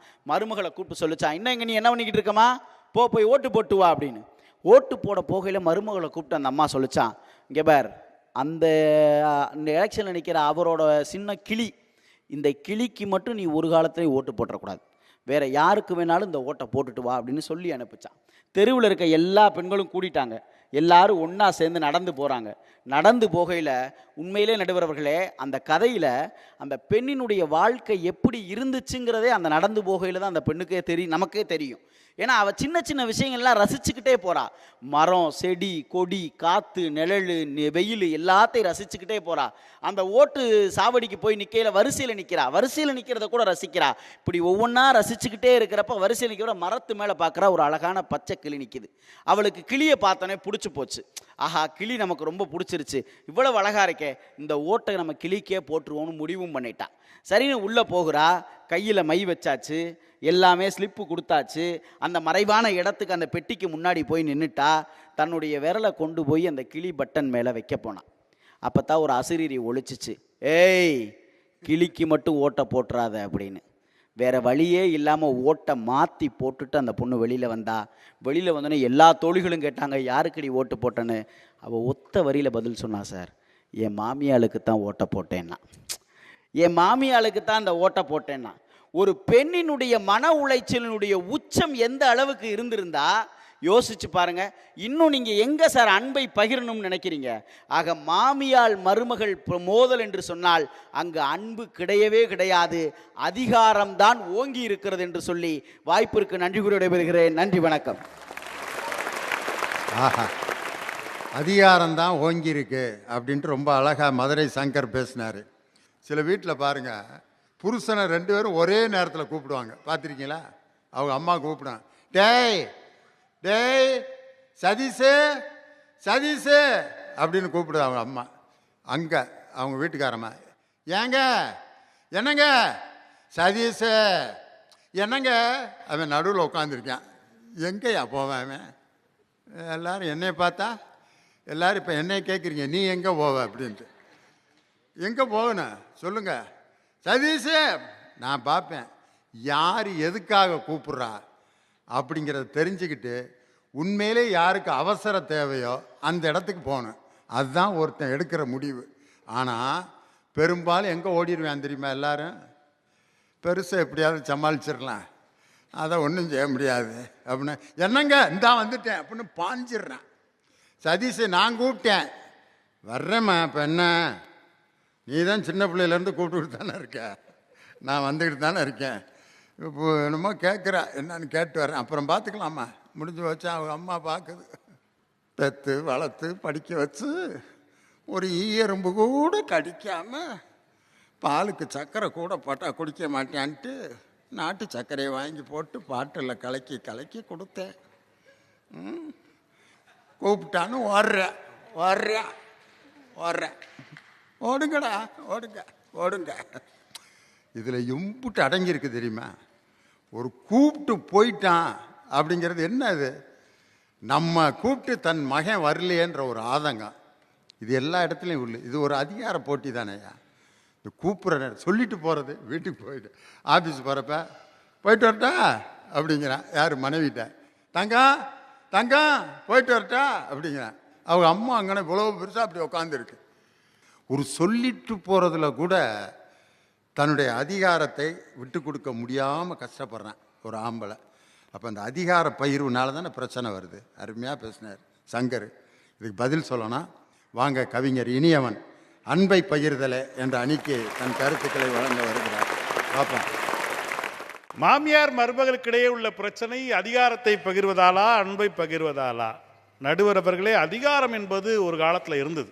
இந்த சரோஜா தேவி கொண்டை போட்ட மாமியார் இருந்தாங்க இல்லையா, கையில் கொத்து சாவி சின்னதாக ஒரு ஹேண்ட்பேக் போட்டுக்கிட்டு எப்போ பார்த்தாலும் பட்டு சேலை போட்டுக்கிட்டு படிக்காத ஒரு மாமியார் இருந்தாங்களா, அன்னைக்கு இருந்தது. இன்றைக்கி அப்படி கிடையாது. மாமியாரும் மருமகளும் ஒன்றா டிஷர்ட்டும் ட்ராக்கும் போட்டுன்னு வாக்கிங் போகுது, ஜாக்கிங் போகுது, ஷாப்பிங் போகுது, பியூட்டி பார்லர் போகுது. போயிட்டு வரும்போது மருமகளோட மாமியார் சூப்பராகுது. கண்டுபிடிக்கவே முடியல. இன்னும் சில இப்போ எவ்வளோ மாடர்ன் ஆயிடுச்சுன்னா, மாமியா வண்டி ஓட்டிட்டு போகுது, மருமையன் பின்னால் உட்காந்து போகிறேன். அதெல்லாம் நடக்குது. இப்போ அத்தா என்னத்த 80ல் போகிறீங்கிறேன். நான் 90ல் தான் போவேன், நீங்கள் உட்காந்துருக்கீங்கன்னு தான் 80ல் போகிறேங்க. அதெல்லாம் மாடர்ன் ஆயிடுச்சு. இப்போ எங்கேயா சண்டை போடுறதுக்கு நேரம் இருக்குது. நடுவர்களே, உங்கள்கிட்ட ஒரு கேள்வி கேட்குறேன். சின்ன வயசில் காலேஜ் போனீங்கல்ல, யாரையா லவ் பண்ணிக்கிறீங்களா? நையா ஒரு மனுஷனை பார்த்து இப்படி ஒரு கேள்வி கேட்குறேன். காலேஜில் படித்தவன் லவ் பண்ணாமல் இருப்பானா? பண்ணியிருந்தேன். இப்போ எதுக்கு இப்போ போய் கிளற? அதெல்லாம் கேட்குறேன். லவ் லெட்டர் எழுதி கொடுத்துருக்கீங்களா? எழுதியிருக்கேன். அந்த காதல் கவிதை ஞாபகம் இருக்கா? வேற என்ன, அப்போ எல்லாம் என்ன பெரிய நம்ம என்ன கவிஞரா? ஏதோ சினிமா பாட்டுகளை தான் எழுதி கொடுப்பான். எந்த பாட்டு அது? அன்புள்ள மான்விழியே, ஆசையில் ஓர் கடிதம் நான் எழுதுவதென்னவென்றா, உயிர் காதலில் ஓர் கவிதை. இதுதான். வேற என்ன? கண்டிப்பாக ஃபெயிலியர் ஆயிருக்குமே. எப்படா இவ்வளோ கரெக்டாக சொல்கிற? இதே லெட்டர் தான் எங்கள் அப்பனும் எழுதி கொடுத்தாரு, ஊத்தின்னு போச்சு. ஒப்பாவும் அன்புள்ள மான்வெளியே தானே. என்ன தெரியுமா பிரச்சனை? நீங்க இன்னைக்கு கவிஞன் ஒருத்தர் எழுதுறாங்க, ஏ அஸ்கு அஸ்கு லேமோ ஏமோ ஐ அஸ்துலிஸ்த பேபே, புரியுற மாதிரி எழுதணும். நீங்க அப்படி எழுதி கொடுத்துருந்தீங்கன்னா சக்சஸ் ஆகிருக்கும். ஏதோ புரியாத ஒரு வார்த்தையை போட்டு, ஏன் இந்த காலத்தில் இந்த கவிஞனுக்கு ஏன் தெரியுங்களா இருந்தது இந்த அஸ்கு அப்படின்னு என்ன தெரியுங்களா? ரஸ்கு கேள்விப்பட்டிருக்கேன், அஸ்கு என்னன்னு தெரியாது. அஸ்கு என்றால் துருக்கிய மொழியிலே ஐ லவ் யூ என்று பொருள். லஸ்கா என்றால் செக்கோஸ்லாவியா மொழியிலே ஐ லவ் யூ என்று பொருள். ஏமோ அப்படின்னா பிரெஞ்சு மொழியில் ஐ லவ் யூ அப்படின்னு. உங்க பேருக்கு ஐ அப்படின்னு இருக்கு தெரியுங்களா? ஐ லியோன்னு என்ன தெரியுங்களா? உங்க அப்பாவும் உங்க அம்மாவும் ரொம்ப லவ் பண்ணி போறதுனால சீன மொழியில ஐ என்றால் ஐ லவ் யூ அப்படின்னு அர்த்தம். உங்களை யாராவது ஒரு பெண் பார்த்து ஐ லியோனி என்றால் ஐ லவ் யூ லியோனி என்ற அர்த்தம். இது தெரியாமையே காலம் ஓட்டிக்கிறீங்க. இந்த தலைமுறை இடைவேளை தான் இந்த மாமியாருக்கு மருமகளுக்கு இருந்துகிட்டே இருக்கு. அதனாலதான் இந்த பிரச்சனை வந்துகிட்டே இருக்கு. நீங்க இந்த பட்டிமன்றம் யாருக்கு நடக்குது? முதல்ல மாமியாருக்கு மருமகள். ஆமா, இந்த பாட்டுக்கு எவ்வளவு நேரம்யா உட்காந்து யோசித்த இந்த விளக்கம் கொடுக்கணும்னு. அதெல்லாம் இப்ப வேகமா எழுதுற பாட்டு அப்படித்தான் எழுதி ஆகணும். ஒரு காலத்துலலாம் எம்ஜிஆர் கதாநாயகனா சிவாஜி கணேசன் படத்தில் முதல்ல வர்றப்ப ஒரு தத்துவ பாட்டு தான் பாடிட்டு வருவாங்க பயங்கரமாக. எம்ஜிஆர் முதல்ல நான் ஏன் பிறந்தேன், நாட்டுக்கு நலம் என்ன புரிந்தேன் அப்படின்னு தான் வருவார். இப்போ அதெல்லாம் இல்லை. ரக்கிட்ட ரக்கிட்ட ரக்கிட்ட ஹோ, ரக்கிட்ட ரக்கிட்ட ரக்கிட்ட ஹோ, ரக்கிட்ட ரக்கிட்ட ரக்கிட்ட ஹோ, ரக்கிட்ட எனக்கு ராஜாவானா ஆளுறேன். ஒண்ணுமே இல்லைன்னா வாழுறேன். ஆஹா என்ன வாழ்க்கடா அப்படின்னு. இன்னைக்கு அப்படி எழுதினா தான் ஆஹா கவிஞர் பின்றாரியா அப்படின்ட்டு. எனக்கு ராஜாவானா ஆளுறேன், ஒன்றுமே இல்லாட்டி கூட நான் வாழ்கிறேன்.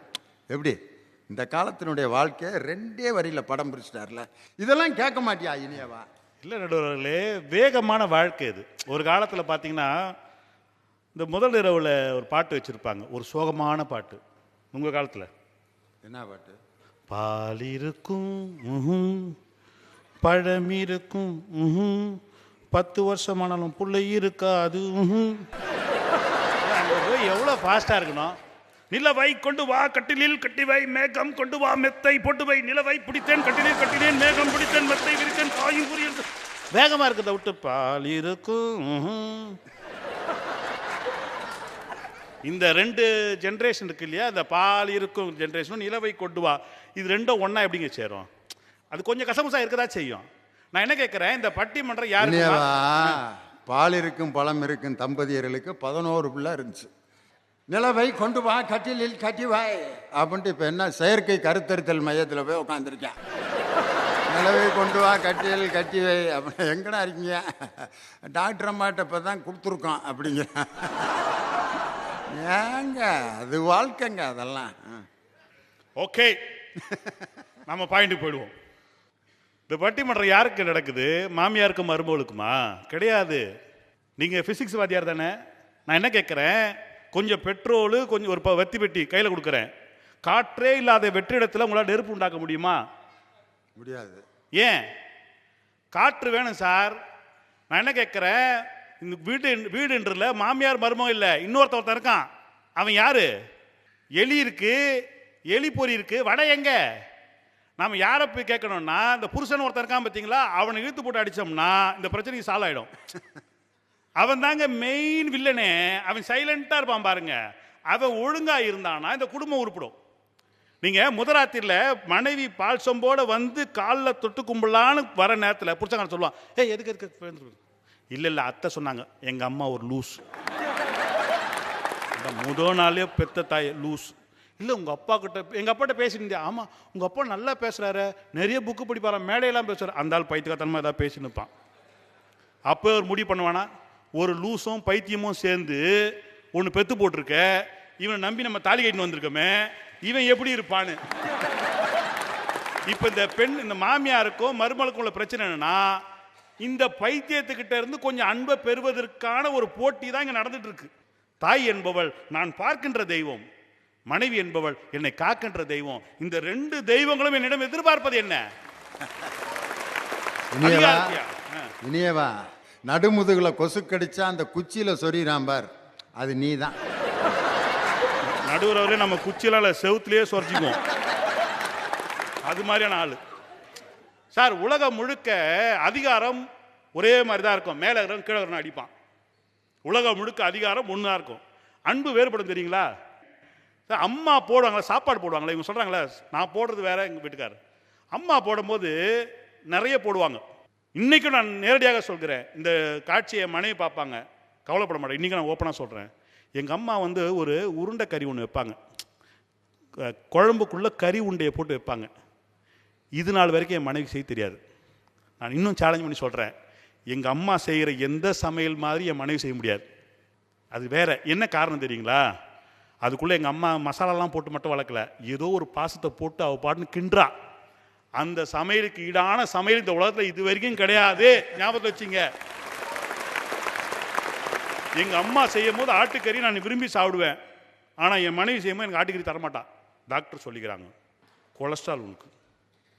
மட்டன் ஆகவே ஆகாதுன்ட்டாரு டாக்டர் அப்படின்னு இது கண்டிஷன் போட்டு. நடுவர் அவர்களே, ஆகாதுன்னு சொன்னா பரவாயில்ல, நம்ம முன்னாடியே தின்றா.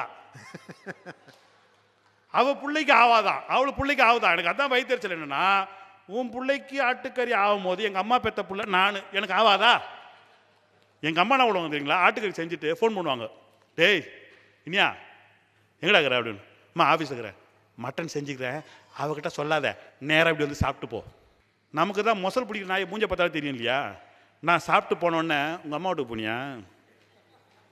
தெரியுமேயா, கறியாங்க சொல்லிட்டாங்க. அங்கே செய்த வாசனை இங்கே வரைக்கும் வந்த தின்னுட்டு கடை நெஞ்சு வலிக்குதுன்னு சொல்லிட்டோம், நெஞ்சிலே மிதிக்கிறேன்னுவான். சார் ரெண்டுமே அன்பு தான். ஒன்று அன்பு சார்ந்த அன்பு, இன்னொன்று அறிவு சார்ந்த அன்பு. இதுதான் பிரச்சனையே இவங்க ரெண்டு பேருக்குள்ள. யாருடைய அன்பு சிறந்த அன்புன்னு. சார் 1000 பிரச்சனை இருக்கும் சார் வீட்டில். வீடுனா பிரச்சனை இருக்க தான் செய்யும். விட்டு கொடுத்து போங்களேன், பேசி தொலைங்களேன், என்ன வந்துட போகுது? அவங்க பெரியவங்க பேசுவாங்க, 20 வருஷம் இன்னும் ஒரு 20 வருஷம் வாழ்வாங்களா? 40 வருஷம் நீ வாழ போற, விட்டு போய. நாளை முதல் எல்லா பிரச்சனையும் விட்டு விடுங்கள். காணும் உங்களை சந்தித்து எல்லாம் பேசுங்க, சந்தோஷமாக வாழுங்கள். அனைவருக்கும் தமிழர் திருநாள் நல்வாழ்த்துக்களை கூறி விடைபெறுகிறேன். நன்றி, வணக்கம். ரொம்ப மகிழ்ச்சியான பேச்சாக தொடங்கி கடைசிக்கு உருக்கமாக முடிச்சிட்டாரு. பெண்களுடைய அன்பு அப்படித்தான் இருக்கும், தன் வசப்பட்ட அன்பு, பொசசிவ்னஸ். அருமையாக சொன்னார். அதுக்கு பதில் சொல்லணும். வாங்க, அதிகாரம் என்ற அணியை நிறைவு செய்ய கோவை தனபால். வாங்க தனபால். ஜி தமிழ் தொலைக்காட்சி நேயர்களுக்கு என்னுடைய உளம் கனிந்த பொங்கல் வாழ்த்துக்களை தெரிவித்துக் கொள்ளுகின்றேன். நடுவர் அவர்களே, கல்யாண வீட்டில் முதல் மருமக வரும் பொழுது மாமியா காலில் விழுந்து வணங்க சொல்லுவாங்க. மருமகனும் காலில் விழுந்து வணங்கி எந்திரிப்பான். உங்களுக்கு டவுட் இருந்தால் உங்கள் கல்யாண செடியை போயிட்டு பாருங்க. இந்த வணங்கி எந்திரிக்கும் போது மருமகளோட மூஞ்சி பாருங்க, உங்களுக்கு பட்டிமன்றத்துக்கு தீர்ப்பு கிடைச்சிரும். எந்திரிக்கும் போதே சொல்லுவா, மவளை ஒரு தடவை என்ன காலில் விழுக வச்சுட்டு இல்லை, வாழ்க்கை முழுவதும் உன்னை என் காலில் விழுக வைக்கலின்னா நான் பொம்பளையே கிடையாதுன்ட்டு ஆரம்பிப்பான். அந்த ஃபேஸில் அவ்வளவு இருக்கும். அந்த காலில் விழுந்து எந்திரிக்கும் போது வச்சு செய்யறது மருமகள் பாணி, செஞ்சு வச்சுக்கிறது மாமியா பாணி. இவ்வளவுதான் பட்டிமன்றம். நடுவர் அவர்களே, மாமியா மருமகள் இடையே மோதல் வர காரணம் அன்புன்னு பேசுறது மட்டும் இல்லை, யதார்த்த வாழ்க்கையில அன்பு இருக்கிற மாதிரி நடிக்கிறதுமே பொய் தான். மேடையிலும் அன்பு இருக்குதுன்னு பேசின இந்திரா பேசுனதும் பொய் தான். அவங்க ஊர்ல ஏப்பக்கார கிளவி திண்ணையில் உட்காந்துட்டு மருமகளை திட்டுவாளா, அந்த மருமக அந்த ஏப்பக்கார கிளவிக்கு ஆப்பஞ்சுட்டு போடுவாளா. இது எந்த ஊர்லயுமா இந்த நாடகம் நடிச்சிட்டு இருக்கிறாங்க? ஏப்பக்கார கிளவியும் சரி, உலக்கக்கார கிளவியும் சரி, எங்கேயும் பொழைக்க முடியாது மருமக கிட்ட. ஆதிகடவுள் ஆதிபராசக்தி அகிலாண்டேஸ்வரி இருக்கா பிள்ளைகள, ஆதிகடவுள் அகிலாண்டேஸ்வரியும் பார்வதியும் அன்பால இருந்தாங்கன்னா நான் பட்டிமன்றத்தை நிறுத்திக்கிறேன். யதார்த்தமா சொல்றேன். இல்ல நீலாம்பரையும் வெண்ணிலாவும் அன்பால் இருந்தாங்கன்னா நான் இனிமேல் பட்டிமன்றமே பேசுறது இல்லை. பார்த்துட்டு இருக்கிற உங்களுக்கு தெரியாதா அவங்க எந்த பொழப்பில் இருக்கிறாங்கன்னு நான் கேட்கிறேன். அந்த நாடகத்தில் நைட்டு 9 மணிக்கு எங்க அம்மா சப்பாத்தி சாப்பிட்டு கைகளவெல்லாம் எந்திரிக்கிறாங்க.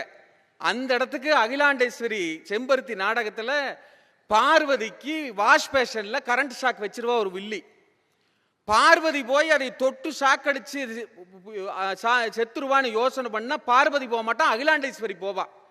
பார்த்துட்டு இருந்த என் சம்சாரம், எங்க அம்மாவோட மருமக, எங்க அம்மா சாப்பிட்டு கை கழுவருக்கு வாஷிங் மிஷினுக்கு எங்க வீட்டில் போறா, டிவியில வாஷிங் மிஷின்ல கை கழுவருக்கு அகிலாண்டேஸ்வரி நடந்து வர்றா. எங்க அம்மா கைய புடிச்சிட்டு அகிலத்தை இங்க வாங்க, அகிலத்தை இங்க வாங்க. நான் சொன்ன அருவு கட்டவள, அது டிவி, இது யதார்த்தம், வைகதி கையா வேஷம். டிவியில் இருக்கிற அத்தைக்கு பாசமா இருக்கிறா இந்த மருமக, உண்மையான அத்தைக்கு கைகளை விடுவாம கட்டு போட்டு இருக்கிறாப்ல. சார் எங்க வந்துட்டு என்னத்தான் பேசிட்டு இருக்கிறீங்க நான் கேட்கிறேன். ஒரு மருமக வீட்டுக்குள்ள வர்றா, இந்த மாமியாளோட கெத்த பாருங்க. வாமா, ரொம்ப சந்தோஷம், நம்ம குடும்பத்துக்குன்னு சில பாரம்பரியம் எல்லாம் இருக்குது. குடும்பங்கிறது ஒரு குட்டி அரசாங்கம், 4 ஜன்னல்களுக்கு மத்தியிலே நடக்கின்ற ஒரு ஜனநாயக அமைப்பு, இதுதான் குடும்பம். அதுல இந்த அதிகாரத்தை எல்லாம் சமமா பறிச்சுக்கணும். ஏன்னா இது ஜனநாயக அமைப்பு இல்லையா குடும்பம் அப்படிங்கிறாங்க. சொல்லுங்க, நான் இந்த நிதி நிர்வாகம் ஜவுளித்துறையெல்லாம் நான் பார்த்துக்கிறேன். உன் புருஷன் இருக்கானே என் பையன், அவன் இந்த போக்குவரத்து வருமானத்துறையெல்லாம் அவன் பார்த்துக்குவான். ஏன் புருஷன் இருக்கார் இல்லையா உங்க மாமனாரு, அவர் இந்த பொதுப்பணித்துறையெல்லாம் பார்த்துக்குவாங்க. சரி என்னங்க, உனக்கு 2 துறை காலியா இருக்கு, ஒன்று சுகாதாரத்துறை, இன்னொன்று உணவுத்துறை, நீ எடுத்துக்கேனாப்ல.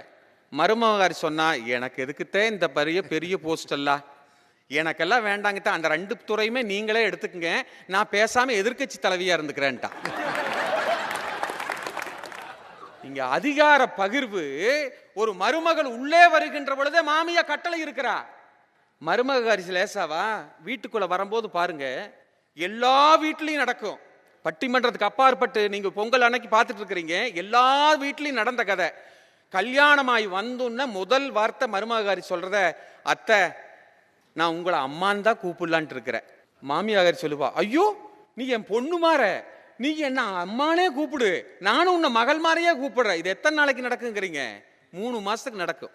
இன்னும் யதார்த்தமா சொல்லட்டுமா, 3 மாசம் மாமியா பேசுவா, மருமக கேட்பா. அதுக்கடுத்து ஒரு 3 மாசம் மருமக பேசுவா, மாமியா கேட்பான். அப்புறம் 2 பேர் பேசிட்டு இருப்பாங்க, ஊரே கேட்டுட்டு இருக்கணும். சங்கருக்கு ஒரு வேதனை என்னன்னா, வீட்டுக்கு வர்ற மருமக பீசா மாதிரி இருக்கிறான்னு சொன்னாப்புல. சங்கருக்குனாலும் பொண்டாட்டி பீசா மாதிரி இருந்தாப்புல. இங்க நாட்டுல பல பேத்துக்கு பொண்டாட்டிக்கு பிசாசு மாதிரி இருக்கிறாங்களே, என்ன பண்ண முடியும்?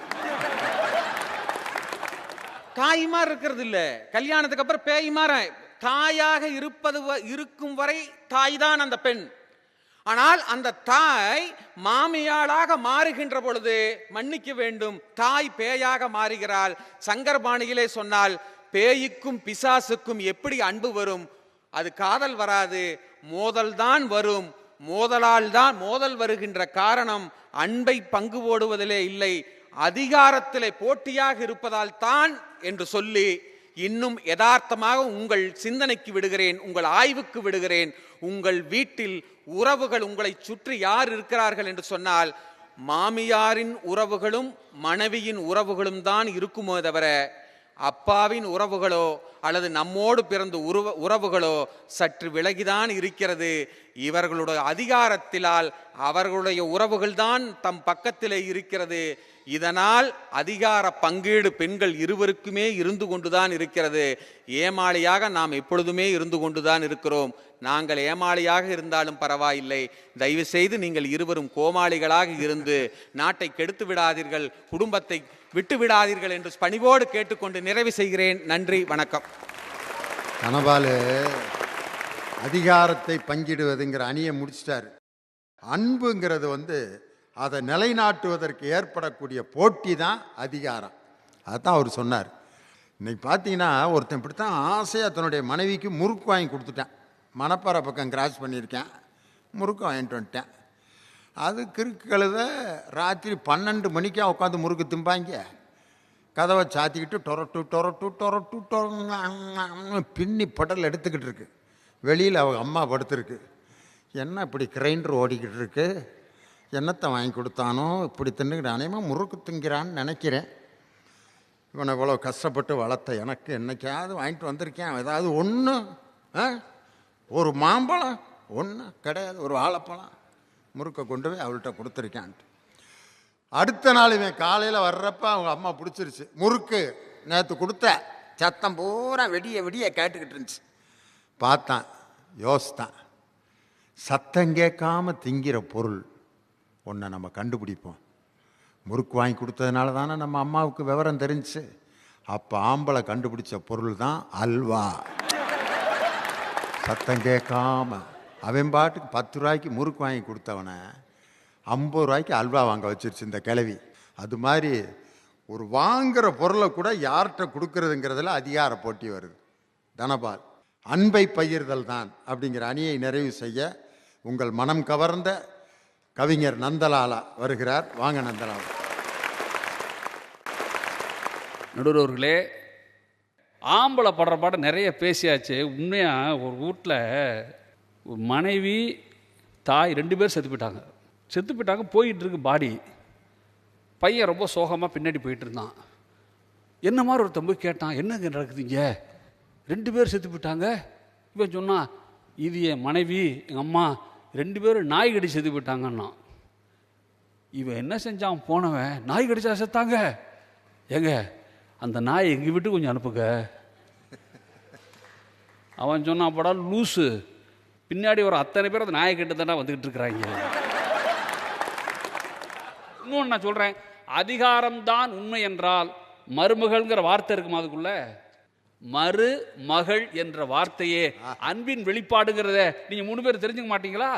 அதிகாரம்தான் உண்மை. என்ன அந்த இடத்துல மருமகள் இருக்காது, வெறுமகள், வெறுக்கிற மகள்னு உட்கார்ந்துருக்கும் வார்த்தை. நீங்க உறவு என்பது ஆக சிறந்தது. அந்த அன்பை வழங்குறதுல கொஞ்சம் போட்டி இருக்கு, அதான் சிக்கல். நான் சம்பாதிச்சு ஒரு வீடு வாங்குறேன், முதல் முறையா என் வீடை எங்க அம்மா பேரை வைக்கிறேன், எங்க அப்பா பேர் எழுதுறேன். எங்கள் அம்மா என்கிட்ட சொன்னது தெரியுமா, தம்பி வீட்டை எங்கள் பேர் வச்சுருக்க சந்தோஷம், ஆனால் பத்திரத்தில் வீட்டை உன் பொண்டாட்டி பேரில் எழுதுறா என்று தான் என் தாய் சொன்னாலே தவிர வேறு ஒரு வார்த்தை பேசலைங்க. நீங்கள் இந்த அன்பு இருக்குல்ல, அன்பு, இதை தயவு செய்து நீங்கள் குறைச்சி மதிப்பிட வேண்டாம். ஆனால் இன்னைக்கு என்ன மாறி இருக்குன்னா, எனக்கு தெரிஞ்சு சொல்கிறேன், இப்போல்லாம் தாத்தா பாட்டியே இல்லை. நீங்கள் 3 பேர் 500 வருஷத்துக்கு முன்னாடி பேசிகிட்டு இருக்கீங்க. உங்கள் மாமியார் இருக்கா பாருங்க, ஒரு பட்டு புடவையை கட்டிக்கிட்டு, கோல்டு ஃப்ரேம் கண்ணாடி போட்டுக்கிட்டு, வெள்ளியில் சாவுகத்தை இடுப்பில் சொருகிக்கிட்டு, படியிலேருந்து அப்படியே இறங்கி வந்து சரோஜா அப்படின்னு கூப்பிடுற சுகுமாரி மாமனார் போய் 500 வருஷம் ஆச்சு. இப்போ இருக்கிற மாமியார்லாம் மருமக கேட்குறா, நைட்டி வச்சிருக்கியாங்கிறா, உன் சுடி எங்கே இருக்குன்னு கேட்குது மாமியார். அத்தை நான் உங்கள் சுடிதாரை போட்டுக்கட்டுமா மருமக கேட்குறா. மாமியார் பதில் தெரியுமா, உனக்கு டைட்டாக இருக்குங்கிறா. அவளை ஸ்லிம்மாக மாமியார் இப்போ புரியுதா உங்களுக்கு? ஏன் சுடிதார் உனக்கு டைட்டாக இருக்குங்கிற மாமியார். அப்படின்னா என்ன அறிவுன்னு யோசிச்சுப்பாரு. நீங்கள் அந்த காலம் மாதிரி காலை நீட்டிட்டு உட்காந்துக்கிட்டு, மாமியார் காலை நீட்டிக்கிட்டு கன்னத்தில் குழி விழுந்து பிள்ளைய பார்த்து உடியா உடியா உடியாங்கிற மாமியார் போய் 500 வருஷம் ஆச்சு. இன்னைக்கு மாமனார் ட்ராக் ஷூ போட்டிருக்காரு. உனக்கு தெரியுமா, பிஇ படிச்சுட்டு ப்ரைவேட் கம்பெனியில் வேலை பார்த்து வீட்டுக்கு வந்து சம்பளம் வாங்கிட்டு வர பயல்களை விட அதிகமாக பென்ஷன் வாங்குற தாத்தாக்கள் இருக்கிற வாழ்க்கை இந்த வாழ்க்கைங்கிறது நீ மறந்துடாத. எந்த உலகத்தில் நீங்கள் 3 பேர் வாழ்றீங்கன்னு எனக்கு புரியலை. உங்கள் காலமெல்லாம் நீங்கள் 3 பேர் பேசுகிறத பார்த்தா உங்களையே எக்ஸிபிஷனில் வைக்கணும்னு எனக்கு தோணுது. உங்கள் 3 பேரையும் ஒரு பொருட்காட்சியில் வச்சு உங்களை அடையாளம் காட்டணும் போல இருக்குது. வாழ்க்கை தலைகீழ நடுவர்களை மிகுந்த அன்போடு சொல்கிறேன். இந்த மாதிரி மருமகளுக்கும் மாமியாருக்கு என்ன தெரியுமா பிரச்சனை வருது, அதிகமாக செல்லம் கொடுக்குறாங்க பிள்ளைகளுக்கு.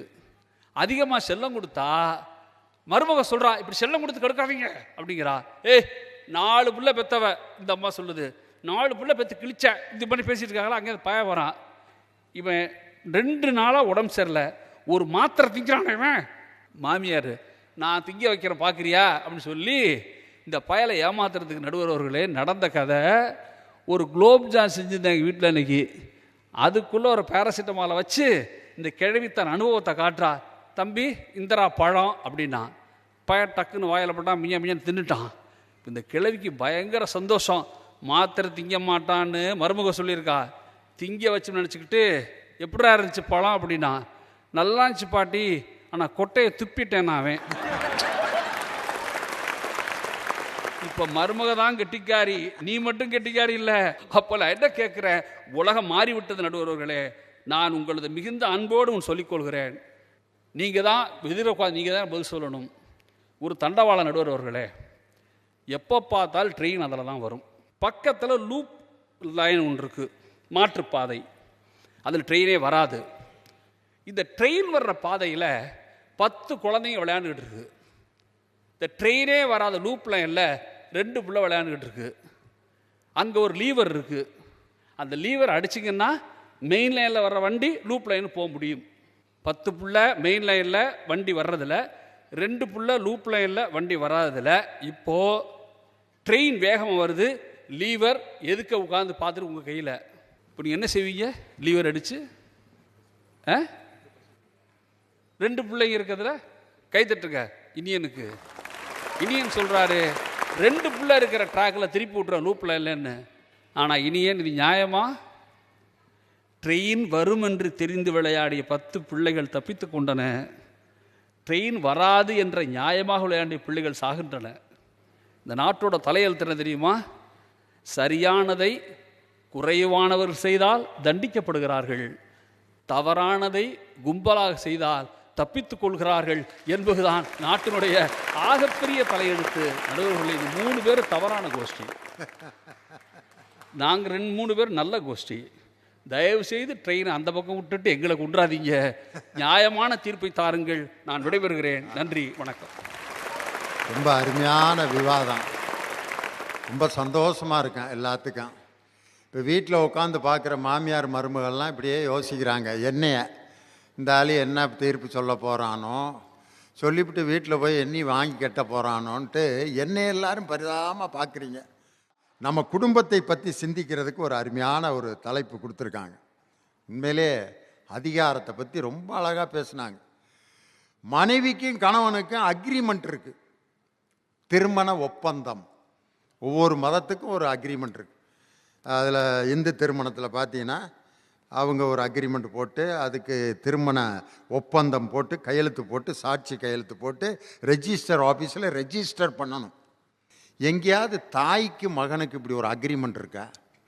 நான் உனக்கு மகன், நீ எனக்கு அம்மா, என்னை நீ முழுமையாக நேசிக்கணும், நானும் சாக வரைக்கும் உன்னை காப்பாற்றினேன், எங்கேயாவது ஒரு ஒப்பந்தம் போடுறான் ஐயா தாய்க்கும் பிள்ளைக்கும் மகனுக்கும்? இல்லை. ஒப்பந்தமே இல்லாத ஒரு அன்பு எது? தாயினுடைய அன்பு. அதனால தான் அந்த ஒப்பந்தத்தை மீறும் பொழுது அந்த இடத்துல அதிகாரம் கைக்கு வருது. நீ என்ன சொல்லிட்டு வந்த, இப்போ என்ன நடக்கிற? பொண்ணு பார்க்க போகிறப்ப அந்த பிள்ளை பார்த்தீங்கன்னா அழகாக சேலை கட்டி எல்லாத்துக்கும் காப்பி கொடுக்குது. கட்டிக்கிட்டு வந்து 3வது நாள் பார்த்தா டவுசரும் டிஷர்ட்டும் போட்டு வெளியில் வருது. அவங்க அத்தை பார்க்குது, டவுசரா? ஏய், இங்கெல்லாம் டவுசரை போட்டால் வேறு மாதிரி எங்கள் குடும்பமே டவுசர் தான் போட்டிருக்கான். எங்கள் அப்பா டவுசரு, எங்கள் அம்மா டவுசர் தான் போட்டிருக்கு. என் தம்பி, எங்கள் குடும்பமே டவுசர் பாண்டி குடும்பம்.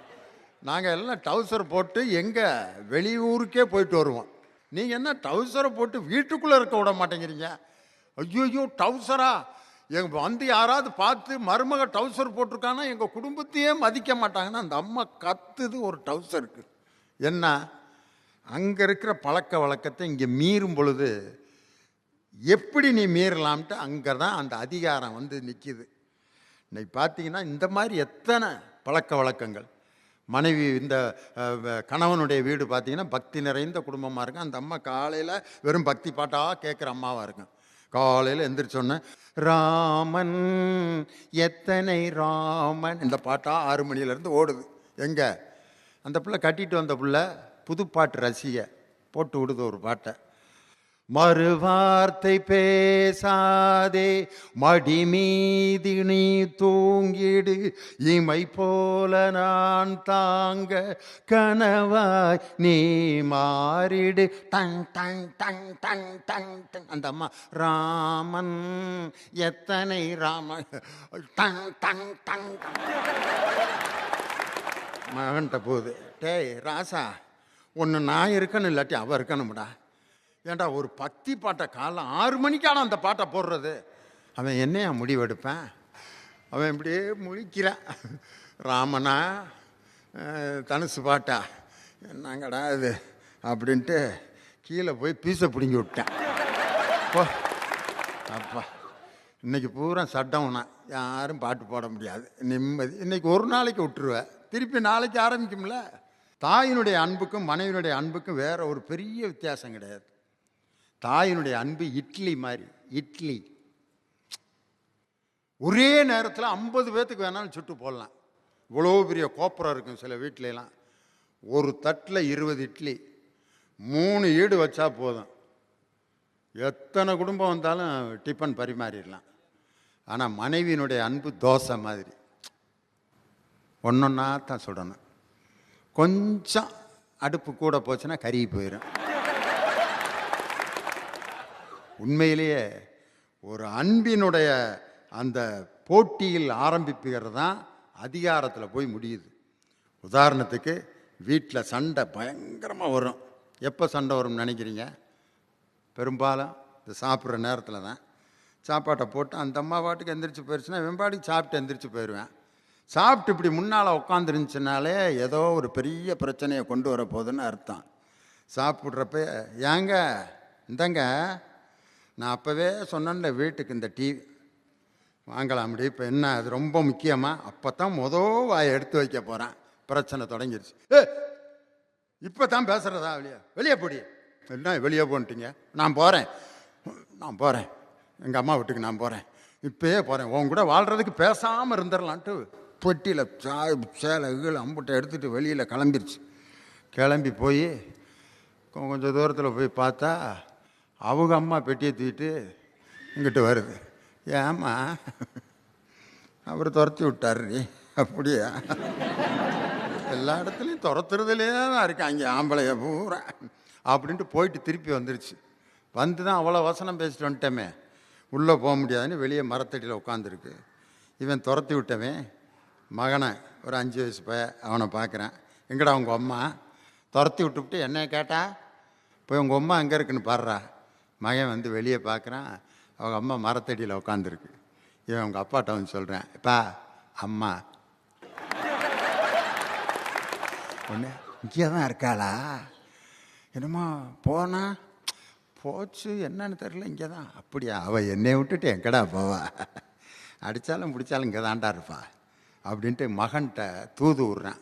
டே உமாவை போய் அப்பா கூப்பிட்றாருன்னு கூப்பிட்றா. அவன் வந்து அப்படியே அவங்க அம்மாட்ட, அம்மா அப்பா அவனைய கூப்பிட்றாரு, வர முடியாது, அடித்து துரத்துறப்ப புத்தி எங்கே போச்சு, நம்ம பட வர முடியாதுன்னு சொல்கிறான் ஒப்பன்ட்ட. அவன் வந்து அப்படியே சொல்கிறான், எப்பா அம்மா வர மாட்டேங்குதுப்பா.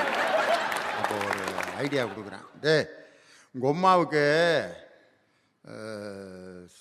பசிக்குது, அப்பா சாப்பாடு போடணும்னு சொல்கிறாரு, சாப்பிட்ணும்னு சொல்கிறாரு, அப்படின்னா உங்கள் அம்மாவுக்கு என்னன்னு தெரியும்னு சொல்கிறா. அவங்களுக்கு ஒரு கோடு வேர்டு சாப்பிட்ணும். அவன் அப்படியே அவங்க அம்மாட்ட அவன் சொல்கிறான், எப்பா ஏம்மா அப்பாவுக்கு பசிக்குதான், சாப்பிட்ணும்னு உன்கிட்ட சொல்ல சொன்னார். அப்போ தான் அவள் யோசிக்கிறான், சாப்பாடா? சாப்பிட்டு தானே பொழப்பு இப்படி சீப்பட்டு போய் கிடக்குது. அந்த சாப்பாட்டில் பிறந்த பயதானடா நீ. அந்த ஆள் வேறு பசி தாங்க மாட்டேன், ஹோட்டலுக்கு போயிட்டாங்கன்னா என்னடா பண்ணுறதுன்ட்டு கோபம் பூரா தணிஞ்சு எந்திரிச்சு வந்து அந்த 2 பேரும் சமாதானம் ஆவாங்க பாருங்கள். ஒரு காட்சி. சும்மா இது டிவி கேட்டேன்னு போனேன், போயிட்டேன். போன்னு சொன்னால் பரவாயில்ல, அடிக்க வந்துட்டீங்க, அடித்தேன் தெரியாமல்.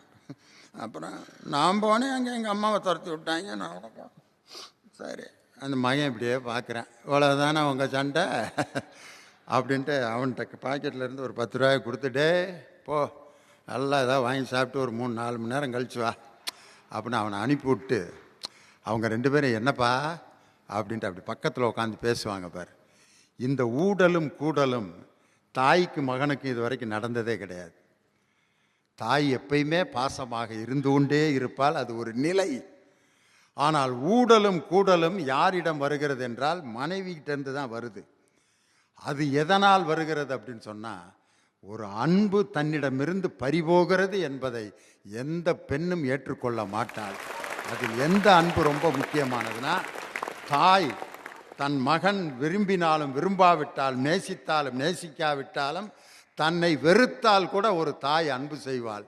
ஆனால் மனைவி எப்படிப்பட்டவள்னா, சாகும் வரை தன் கணவன் நொண்டியானாலும் முடமானாலும், அவன் என்ன நிலைக்கு போனாலும் தன் கணவன் மீது இருக்கக்கூடிய அன்பு ஒரு இம்மி அளவு குறைந்தால் கூட அந்த மனைவியால் பொறுத்து கொள்ள முடியாது. எனவே மாமியார் மருமகளுக்கு இடையே வருகின்ற மோதல் அதிகாரத்தினால் வருகின்ற மோதல் அல்ல. அதிகாரம் என்பது அலுவலகங்களிலும் பெரிய தொழிற்சாலைகளிலும் அரசியல் கட்சிகளிலும் வேண்டுமானால் அதிகார போட்டி இருக்கலாம். ஆனால் மாமியார் மருமகளுடைய மோதல் வர பெரிதும் காரணம் அதிகார பங்கிடுதலால் அல்ல, அன்பை பங்கிடுவதால் தான் மிகப்பெரிய மோதல்களும் சண்டைகளும் வருகின்றன. அது நிரந்தரமானதல்ல. அந்த மோதலில் தான் கூடலும் காதலும் உருவாகிறது என்று சொல்லி, நன்றாக நாம் சண்டை போட்டாலும் மீண்டும் மகிழ்ச்சியாக நமது குடும்பமாக தமிழர்களின் பண்பாடோடு மகிழ்ச்சியோடு நாம் வாழ்வோம் என்று சொல்லி, உலகம் முழுவதும் வாழ்ந்து கொண்டிருக்கக்கூடிய ஜி தமிழ் தொலைக்காட்சியினுடைய ரசிக பெருமக்களுக்கு என் மனம் கனிந்த தமிழர் திருநாள், பொங்கல் திருநாள் வாழ்த்துக்களை சொல்லி, குடும்பத்தோடு மகிழ்ச்சியாக இருப்போம், மகிழ்ச்சியோடு வாழ்வோம், தமிழர் திருநாளை கொண்டாடுவோம். வணக்கம்.